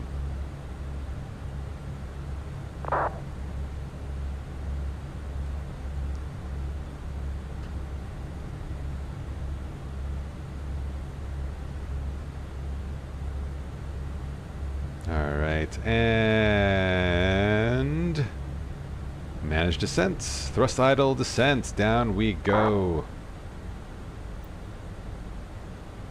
Down we go, and getting a close-up here, we have the magenta lines here, which is the speed range that the VNAV will try to keep us in, even though the triangle marker is the target. And this green dot is target altitude for our descent path, and it will automatically adjust to keep us as close to that green dot as possible. But as long as this is on the tape marker here, we are good to go. If we get too high, we'll be able to deploy speed brakes to help catch us up. And with the VNAV system on the real plane, from what we've heard from our real A320 pilot friends of the channel, we do have to manage the VNAV. The VNAV is not set and forget. You know, you have to pay attention to it, you have to manage it. There's a number of factors that may make it difficult for it to keep to the flight path that it wants to maintain. Something else actually to point out here, that we're going down to 2,000, but the VNAV looks like it's bottoming out at flight level 5,000. We can confirm if that's correct by looking at our charts. So going back to the Haley 3 approach, we'll want to cross, like, it's not going to have us level off because we'll be passing these waypoints according to the VNAV within these constraints. So here we have to be between flight level 190 and 16,000 at Crabin, and we could look at the flight plan to see where the VNAV is going to target us at Crabin, and it's targeting us at for 17,500 roughly, which is right in the range. So it's not anticipating needing to level us off until we get down to 5,000, which I'm assuming will be here at Gravik.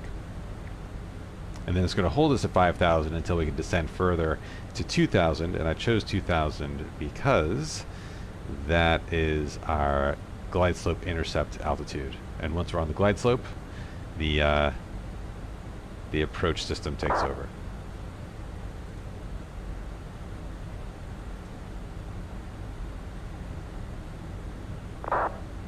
Wow, these guys are having a full-on conversation. So let me pull up VPilot. We can take a look at this text chain. I don't think I have VPilot on the sim.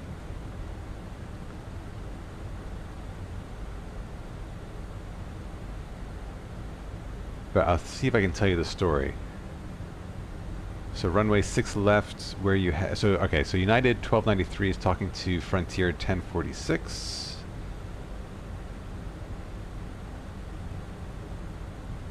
What's your, Nico, what's your tailwind right now?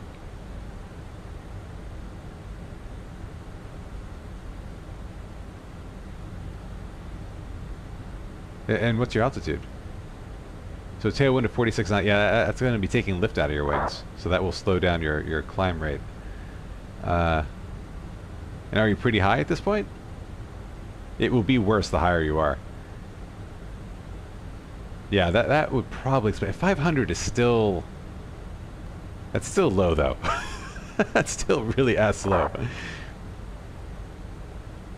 But usually the tailwind is the culprit if you feel like you're not climbing fast enough.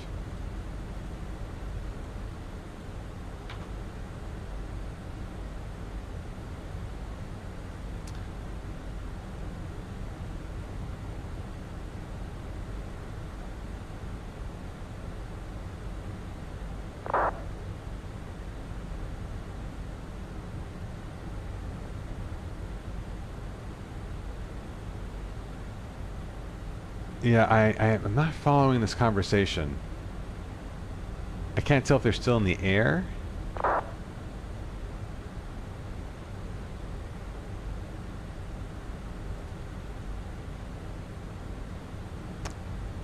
Oh, Nico, yeah, I'm seeing the photos you posted in the Discord. That looks like LA smog to me. That looks disgusting. But the 330 cockpit looks real nice. You can see the you can see the customizations they've done to make it feel more like a 330. But it's still a very familiar cockpit. That's nice. Yeah, but sorry to hear you're having climb troubles there.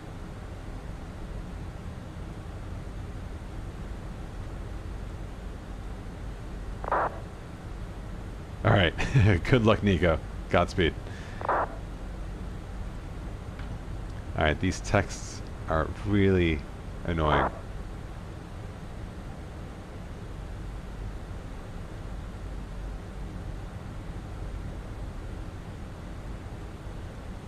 United 1293. Where are you guys flying?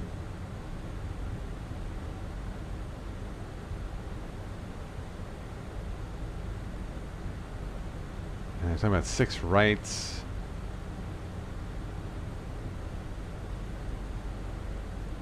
Yeah, those aren't O'Hare runways. Where did they say they were? Kilo Mike Charlie India. Where is that? Kansas City. What's the drama at Kansas City? No one's on the ground.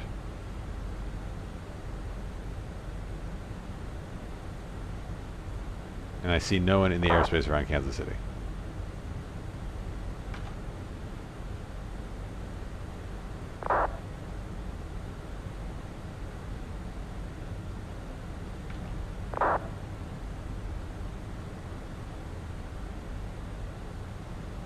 Oh, KCL, oh, Cleveland. Maybe that's where they are.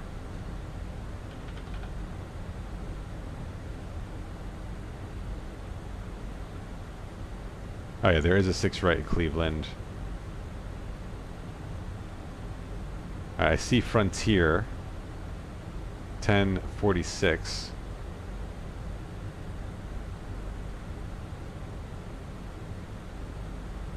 No idea what the other plane is. Don't see it on my Volanta charts.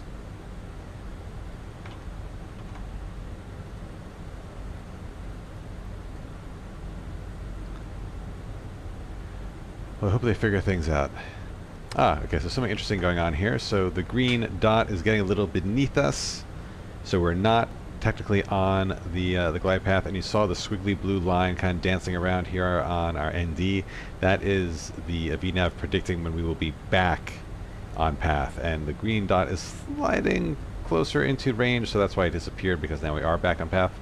But that is what that means. And we're kind of at our max speed here, so we are pitched down at probably as much as we can just to catch up to the green dot. I can help that out by deploying speed brakes, but it's managing just fine, so I'm not going to bother with adding unnecessary drag.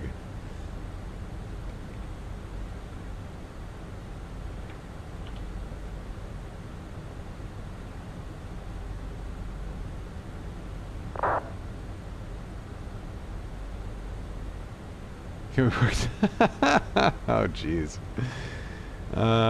United 1293, where are you, dude? Oh, there you are. I see you.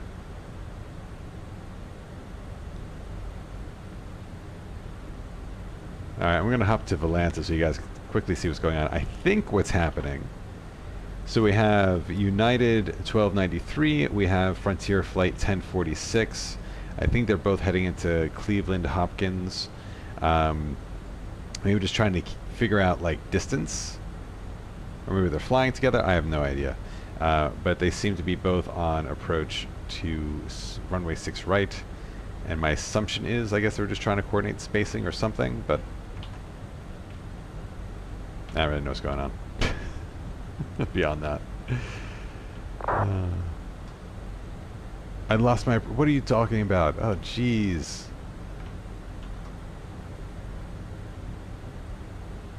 I wonder if I get far enough out of range if I will just stop getting the text messages on Unicom, because it's a little annoying, honestly.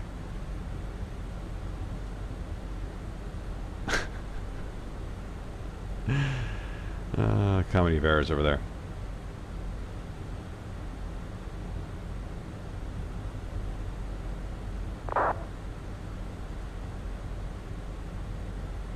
Alright, we're below 18,000 feet, so we can go back to local QNH, and I believe that was 3030 when we last checked, so just adjusting that here. And we'll do that for the emergency system as well, the backup.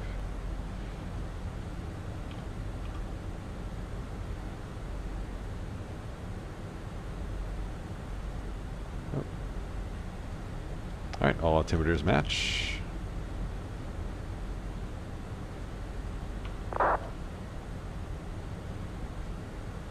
And they're talking about butter. They're talking about butter.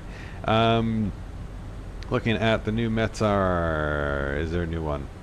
Nope, still the same one, and QNH is still 3030. Let's check out the landing performance. I don't think we'll need to worry about it, but it's good just practice to kind of see how this all works. So the runway, we're expecting it to be dry. We're going to be taking runway 3 rights. Let's refresh the METAR. Looks good. That's the one we've been using. Apply it. Data fills in. Aircraft config. Landing weights. So on mass and balance, do they give you landing weight here? No. So but there's a way to estimate it. I think if we come in here. Oh my God, get off. Oh,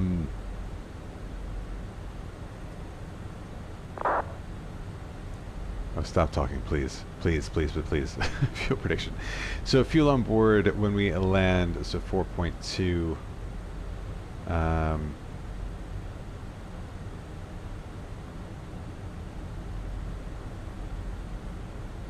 think we subtract that from this, so that would be roughly 58 tons. And let's see how that compares to our flight plan. If it's in the ballpark, we'll just use that. So landing weight, expecting 63 tons. 62.3. Okay, so this might actually be estimating gross weight at landing. So let's use this. See how we do. 62.3. Oh, excuse me.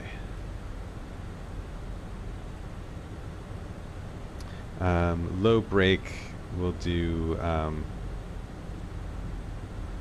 guess we could try idle reserve. I haven't tried idle reverse on landing, but let's try it. It'll be for an easier landing. Manual landing, flaps full, low brake, auto throttle on, plenty of runway. So we'll try to make this as sweet a landing as possible. So we'll just set that.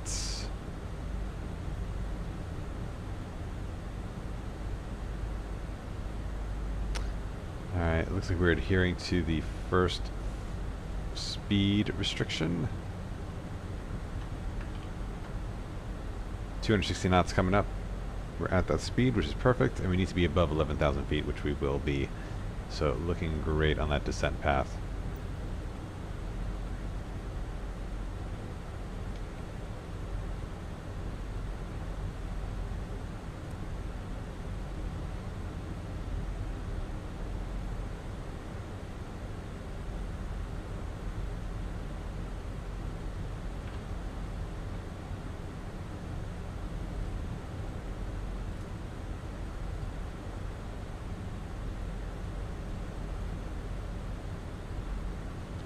So looking at Detroit, still no ATC online, but there are some planes on the ground at the North Terminal, so we'll have some friends there if they're still connected.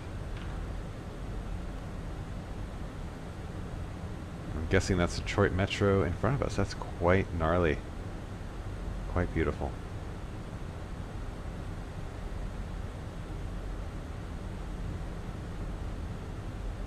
"59 knots tailwind," and it got worse. So okay. So is your rate of climb still? Are you flying heavy? Do you have like a full tank of gas? Oh, you are flying to Miami, right? From LAX. So that's probably the weight and the tailwind. That's annoying. Sorry to hear that, Nico. You'll get there. Jesus, yes, that's a lot of fuel. Oh man.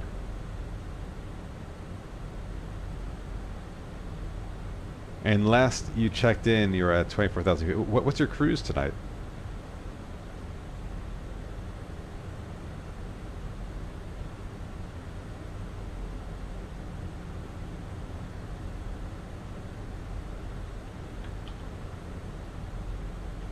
Alright. At 10,000 feet, let's get those landing lights on. Watch them deploy, which is the front of the plane. There they are. There's the landing lights. Beautiful. Oh, so nicely done. So nicely done. Let's go ahead and do our approach checklist. Briefing is confirmed. ECAM status is checked. We'll get those seatbelt signs on now. Landing distance is confirmed. Seatbelts are on. Barrel ref is set on both. Minimums are set. Engine mode is normal. Approach checklist complete.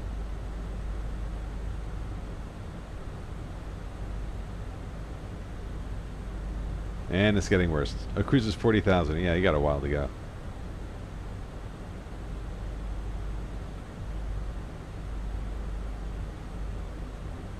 But maybe on the bright side, you know, the longer it takes you to climb, the shorter your cruise will be. I don't know if that's comforting at all.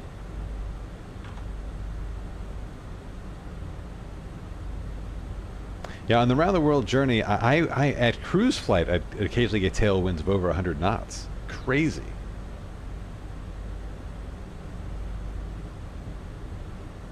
That's from LAX. That's amazing. 3 hours and 40 minutes.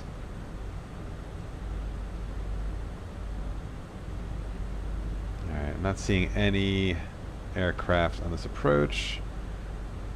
It should be getting on our way. Let's get the VORs on.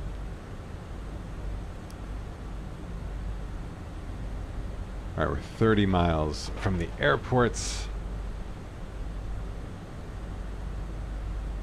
We should be able to see it then, right? Is that it over there, maybe?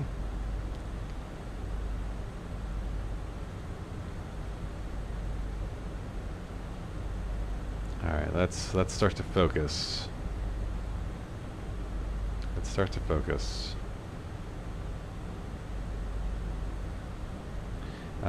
Let's take a look at the airport info. Let's brief our arrivals. Last thing we haven't done yet. So we're landing on runway 3 right. I'll guess we'll probably get off maybe Whiskey 4, Whiskey 5. Either way, we're heading to the north terminals. So we will cross runway 9 left and hang a left on Victor and take Victor all the way down to let's take it all the way down to Kilo, so we can get our nice keep the path nice and simple, and we'll get our nice pick of gates on Echo at the North Terminal. Easy, not a problem. Let's get our approach plate back up. Oh, that's how you get rid of it. Oh, this is way better.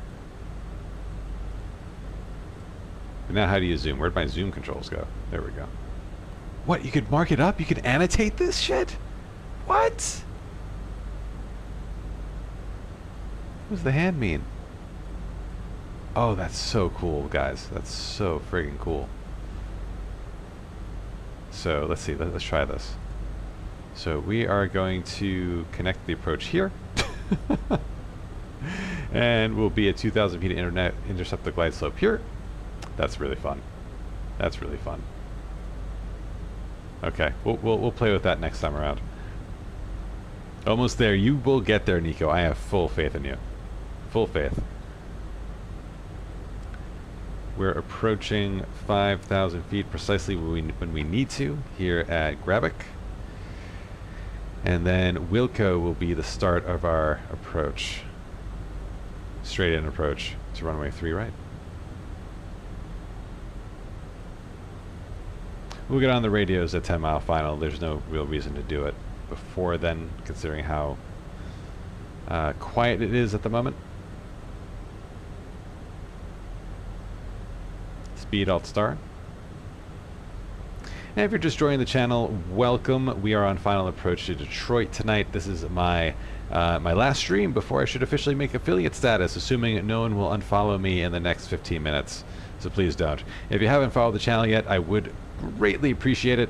Just get me over that threshold, and also would just love your company. We are here to share best practices about flying predominantly Airbus aircraft, although we will check out the Boeing in due time. And we try to follow real-world procedures best we can. Some of our followers are actual A320 pilots. It's always fun when they come online and share their real-world tips with us, so we could all learn. But yes, I hope you're enjoying the flight so far as we make our approach into Detroit. This is also the second last leg of an around the world journey that I've been flying since November. This is leg 53. We've been flying eastward from Newark, New Jersey, all the way around the world, and saw some interesting things along the way. But after tonight, there's only one flight left, Detroit to Newark. And I will be planning to do that stream on Friday night. I'll be posting the precise time on my channel. It will be on VATSIM, so if y'all would like to join me on that flight from Detroit to Newark, please do. We'd love to have a group fly for the last one. And if you want to stay up to date on everything else going on this channel, feel free to join the Discord. If you type in !Discord, the link will appear in the channel. And we will do other things, other kind of flight sim things beyond Microsoft Flight Sim.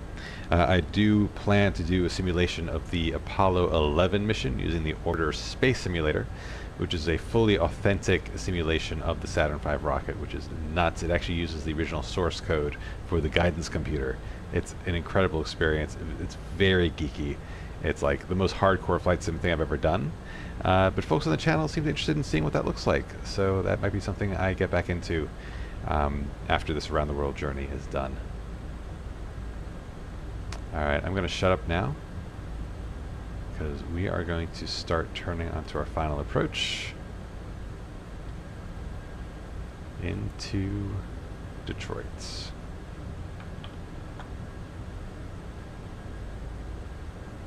So we'll be descending again here according to the VNav. Although that's not quite right, because we'll be staying at 5,000 feet.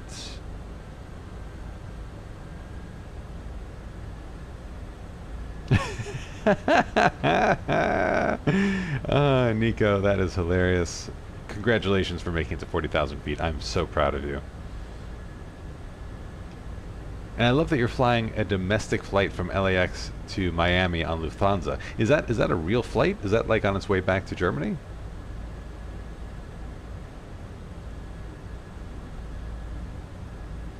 Or are you just flying Lufthansa for hometown pride? To be clear, that's not why I'm flying Frontier. I have no Frontier pride whatsoever. It's just I like to change it up every once in a while.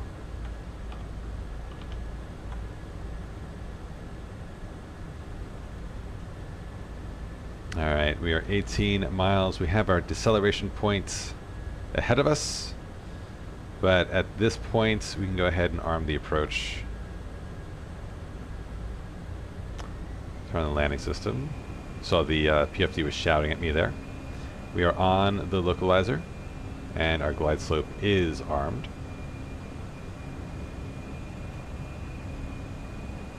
And descent is also armed.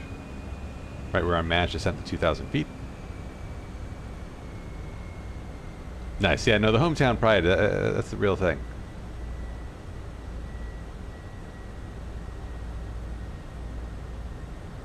Oh, and same here. I've never piloted an aircraft myself either, but it's on my list of things to do. I have a plan. I've already picked out a school for my PPL. Alright, but we're getting close here. I'm going to actually activate the approach now. Give us plenty of time to configure. So we'll start slowing down to green dot speed.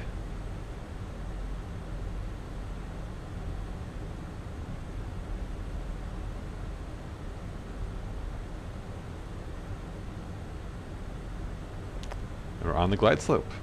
Nice and early. Go ahead and apply speed brakes just to get us slower faster.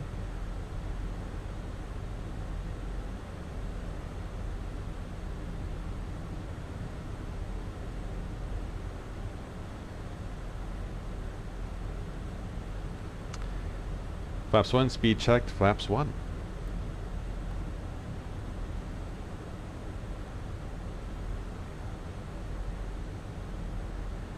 Solid tailwind. For Nico, not me. I'm getting a bit of a cross headwind. Detroit traffic, Frontier Flight 9084 on 10-mile final for runway 3 right. Detroit traffic.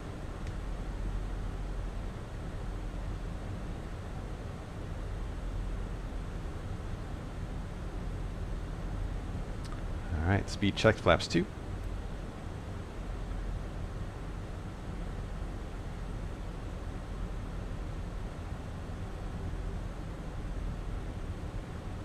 Yeah, no ATC on. We had ATC when we left Sioux City, but they signed off before we got here, unfortunately. Alright, speed brakes out. Gear down. Spoilers armed. And we're going to turn on the rest of our lights.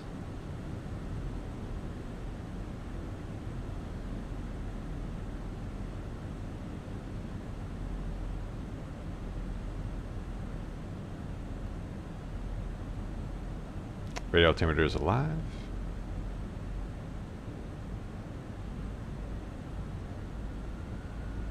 Alright, we'll chill at F speed for a few more minutes. We got plenty of time. And now that we're on the glide slope, I'll go ahead and put our missed approach altitude in, 4,000 feet. That's armed.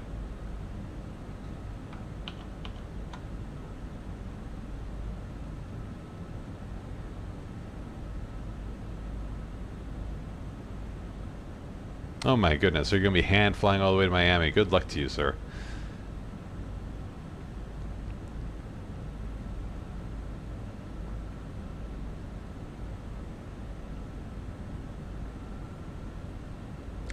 Speed check, flaps 3. And flaps full.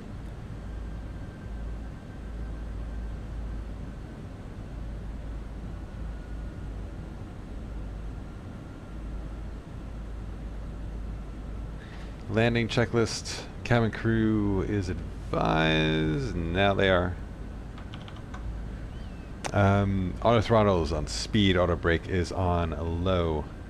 ECAM memo landing. No blue. Landing checklist complete.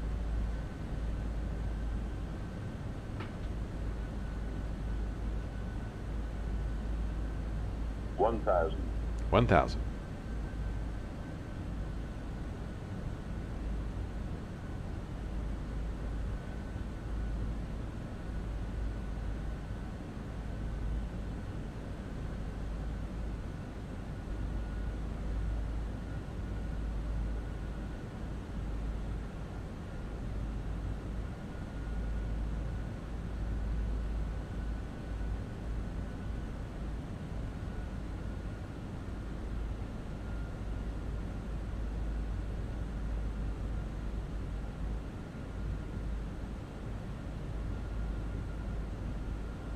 $500.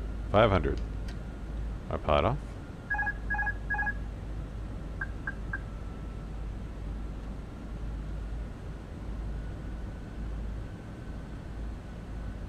Feels a bit breezy.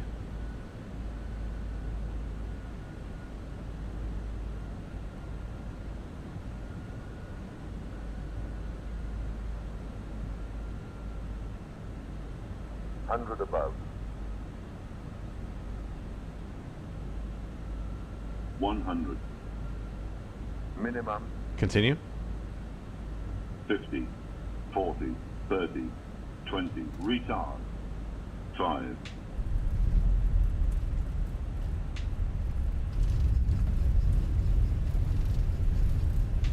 Reverse. Decel.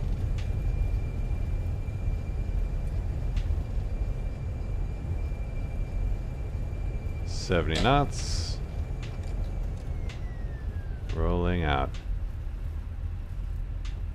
Forgot to activate the landing rate game, but that Felt like I slammed it a bit. Not gonna lie.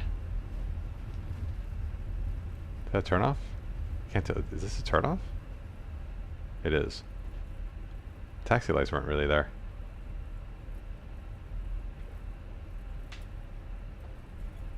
What did it just turn off into? Oh, this is a procedurally generated airport. This is gonna be crap. Where did I just turn off? Like, where's the taxi lights?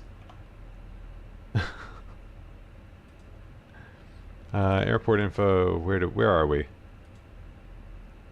Okay. We're on Whiskey 5. Cool. Detroit traffic, Frontier Flight 9084 is clear of runway 3 right. Detroit traffic. Alright, well we made it. Let's get things cleared up. Flaps can come up, spoilers disarmed. ATC on auto, TCAS to standby. Weather system can come off. Right. Brake temperatures look fine. APU can come on. Oh no, don't want to change that. 1, 2, and 3. We'll get lights configured for taxi. Landing lights can come off. And that's good for now. Let's see how we look on the outside. Yeah, there's our tail light. Nice. Very good. Alright, well hopefully that landing rate wasn't too bad. It felt like a decent landing with the crosswind. I was managing the rudders. I was very happy with how I managed the rudders there. You kind of turn straight at the last minute if you're crabbing a little bit, which we were. Need to get used to the rudder sensitivity. But I think while I was thinking about the rudder, I was not managing my descent rate, which is why I think we slammed a little bit.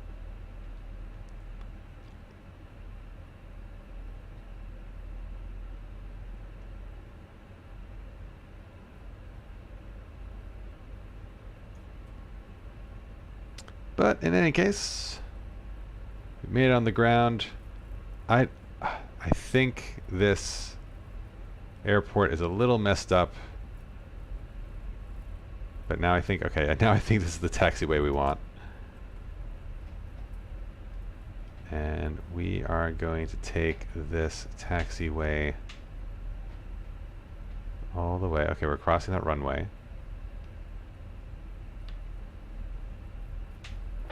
And we want to Victor.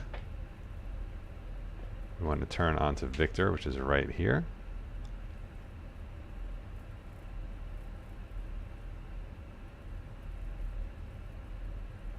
Awesome. We'll take Victor all the way down. Right. Yep, we're on Victor. We'll take Victor all the way to Yankee. Or to Kilo, rather. We'll take it all the way to Kilo. And that'll take us to the gates.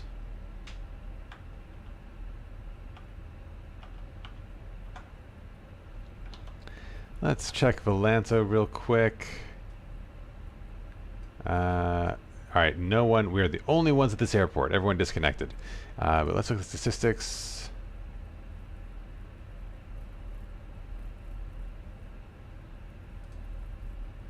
I guess I'll have to take a look at it when the flight is done. Crossing another runway, but don't need to worry because no one's around. Like, we managed to avoid everyone tonight. No ATC at takeoff. ATC signed off before we got here. We got some text messages with some pilots trying to communicate with each other, rather unsuccessfully. But it was still a fun flight.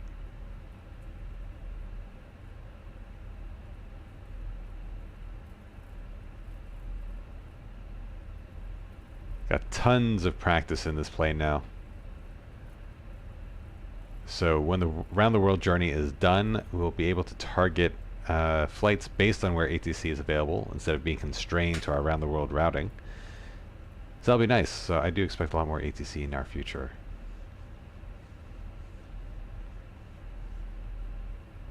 Oh, let's check it out. You're officially my most active Discord member. So thanks for that.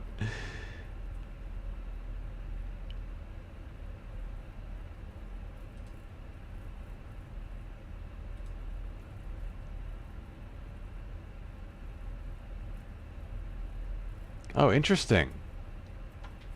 Because it is saying you're in heading mode.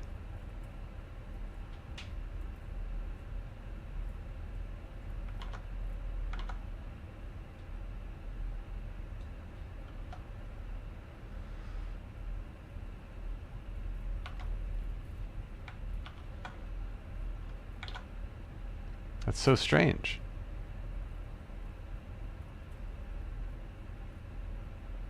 Oh, no, wait, no.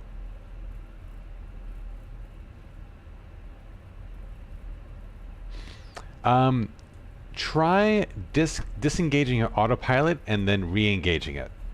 I encountered this bug on occasion in the fly-by-wire, and that would sometimes fix it for me. Oh, you did? Ah, oh, damn it. Sorry to hear that. Alright, I think this is our turn-off. It is. Alright, let's turn on Kilo.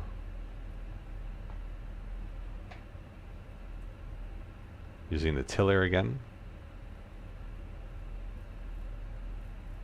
Yeah, just think of it as like flying a GA aircraft. For 4 hours. Wow, look at that beautiful garbage procedurally generated terminal for Detroit. I think I had a custom scenery installed for Detroit, but because of the photogrammetry issues, I uninstalled it. But even still, like, I'm getting frame rates below 30 now. So frustrating.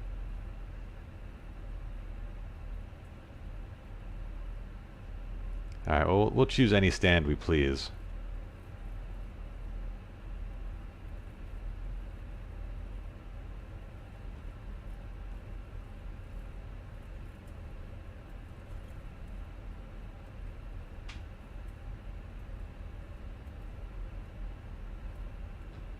Oh, and we should have turned off the chrono. Yeah, so I think we were pretty close to the hour and 22-minute flight time prediction, which is pretty sweet.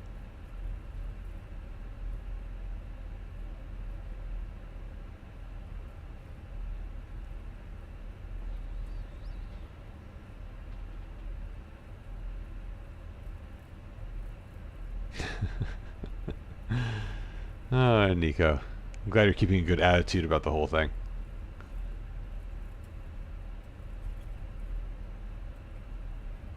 Alright. Like, look at this building. Why would anyone think this resembles anything like a terminal? Like, who makes windows like this? This looks like such a random window texture just copied and pasted at random intervals.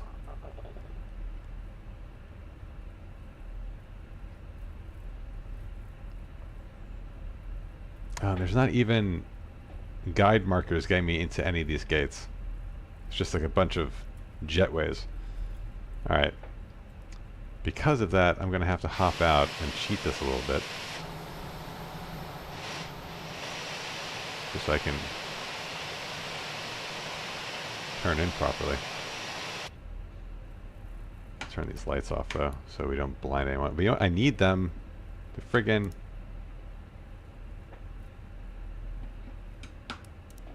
Oh yeah, see, there's the yellow line. It's all the way over there to my right. Jeez.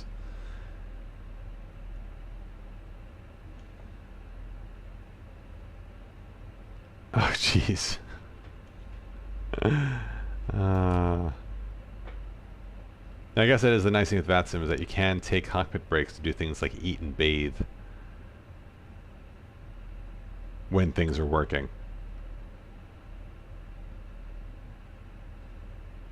Alright, hopefully this is good enough for this jetway to work. And let's stop it there.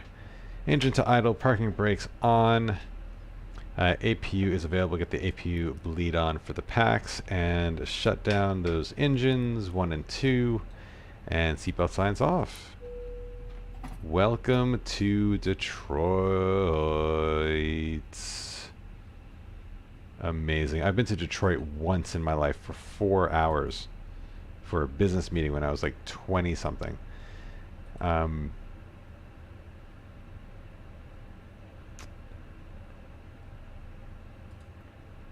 Didn't really get to enjoy the experience. Okay, here comes the jetway. All right, looks like that's working properly. Cabin door is open. All right, see you in a second, Nico. We're going to be just parking this thing. So parking checklist, electric pump is off, APU bleed is on, engines are off, seatbelt signs are off, exterior lights as required. We don't need many of them. We can get the beacon off. Strobes can come off.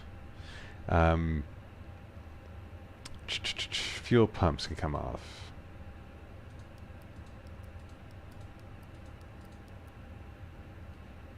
I was like, yeah, you see the airport disappears when I look up too high? Jesus. Parking brake and chocks are on. Let's check. Oh, deboard. Yeah, that's deboard. And looking at ground services, chocks and cones are on. So all set there. And parking checklist complete. So let's unlock this door. Get it open. Greet the passengers as they leave. Thank you for flying Frontier Airlines tonight. Let's get some more lights on so we can see what we're doing. And let's start cleaning things up. So coming to the overhead, oh, wrong overhead, this overhead, we can shut down the IRSs and get crew supply off. And we'll wait for folks to completely deplane before we turn anything else off. So we'll look at weights and balance. We can see folks slowly leaving. We can actually see the seats unoccupy themselves. It looks like first class is already out. Folks in the back are randomly. Maybe those are folks or families or small kids, or they need connections. I don't know. Don't know what the logic is to deplane this. But you can see our weights and balances going off the chart there.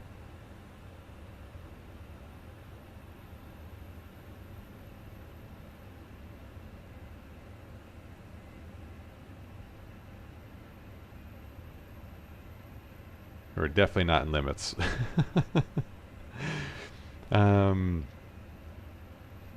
That's a pretty cool feature. Cool, so we'll get everything else. We'll get the these turned off. Flight directors off.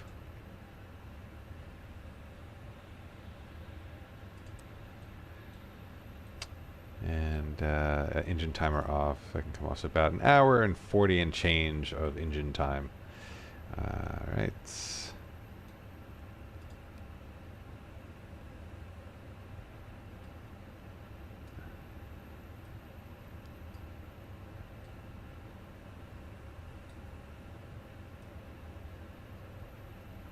All these lights off.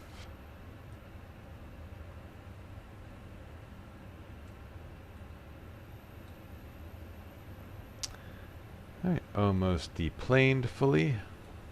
Take a look outside. Beautifully dark. I'll see if we can get some custom scenery for our departure of Detroit, because that'll be nice.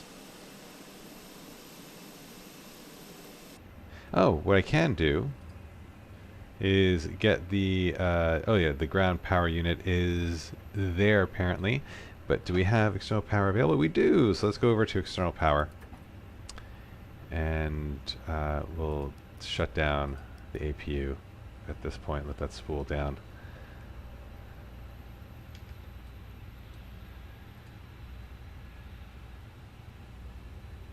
And we are deboarded. Very nice. So let's go ahead and get everything back to cold and dark. Turn our screens off.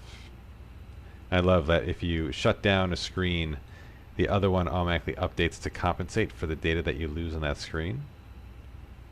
So like it simulates screen failure, which is pretty cool.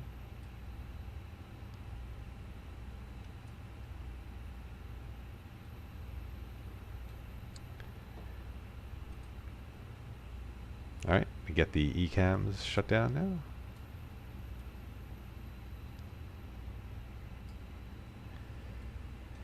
And radio's off.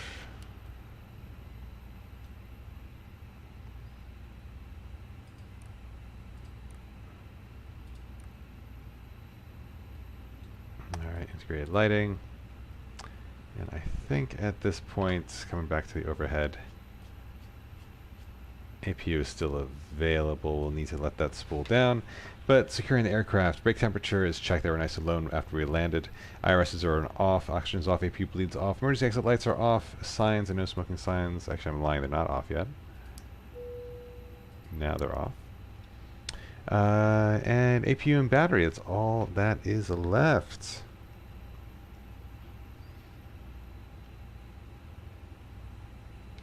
Let's see if we hear the APU spooling down. See the exhaust still pouring out. Look at all that pollution. The heat effect is pretty sweet.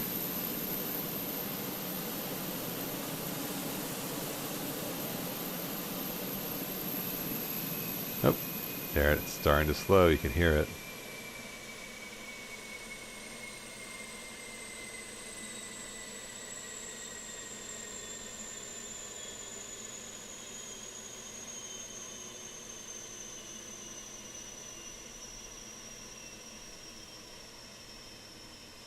Super cool. The APU is no longer available, so let's finish this up. Let's get the nav and logo lights off. If it'll let me touch it. There we go. No, no. There we go. And shut down external power. And batteries 1, batteries 2. And cold and dark, friends. Cold and dark. That is it. That is it. Our penultimate flight around the world is done. That leaves just one more left this Friday night, flying from Detroit back to Newark. This has been a hell of a journey. Appreciate you guys sticking with me throughout this whole ride. Hopefully we'll get some of our regulars to join us this Friday night in the community flight. If you guys want to join us on the VATSIM network, flying from Detroit to Newark, I will post all the information in our Discord this week. You can join that if you type in !Discord. You'll get the link to our Discord server, and I'll also post the schedule on my Twitch channel. So if you want to get notified for that flight, go ahead and hit the follow button. But looking forward to seeing you guys Friday night for the last round the world flight journey. This should also be the last flight I needed before I made affiliate, so thank you guys for supporting that. And yeah, hopefully we'll get to fly a lot more together in the future. But for now, this is Mike November Whiskey signing off. Have a wonderful night, have a wonderful week, and stay safe in the skies. Cheers.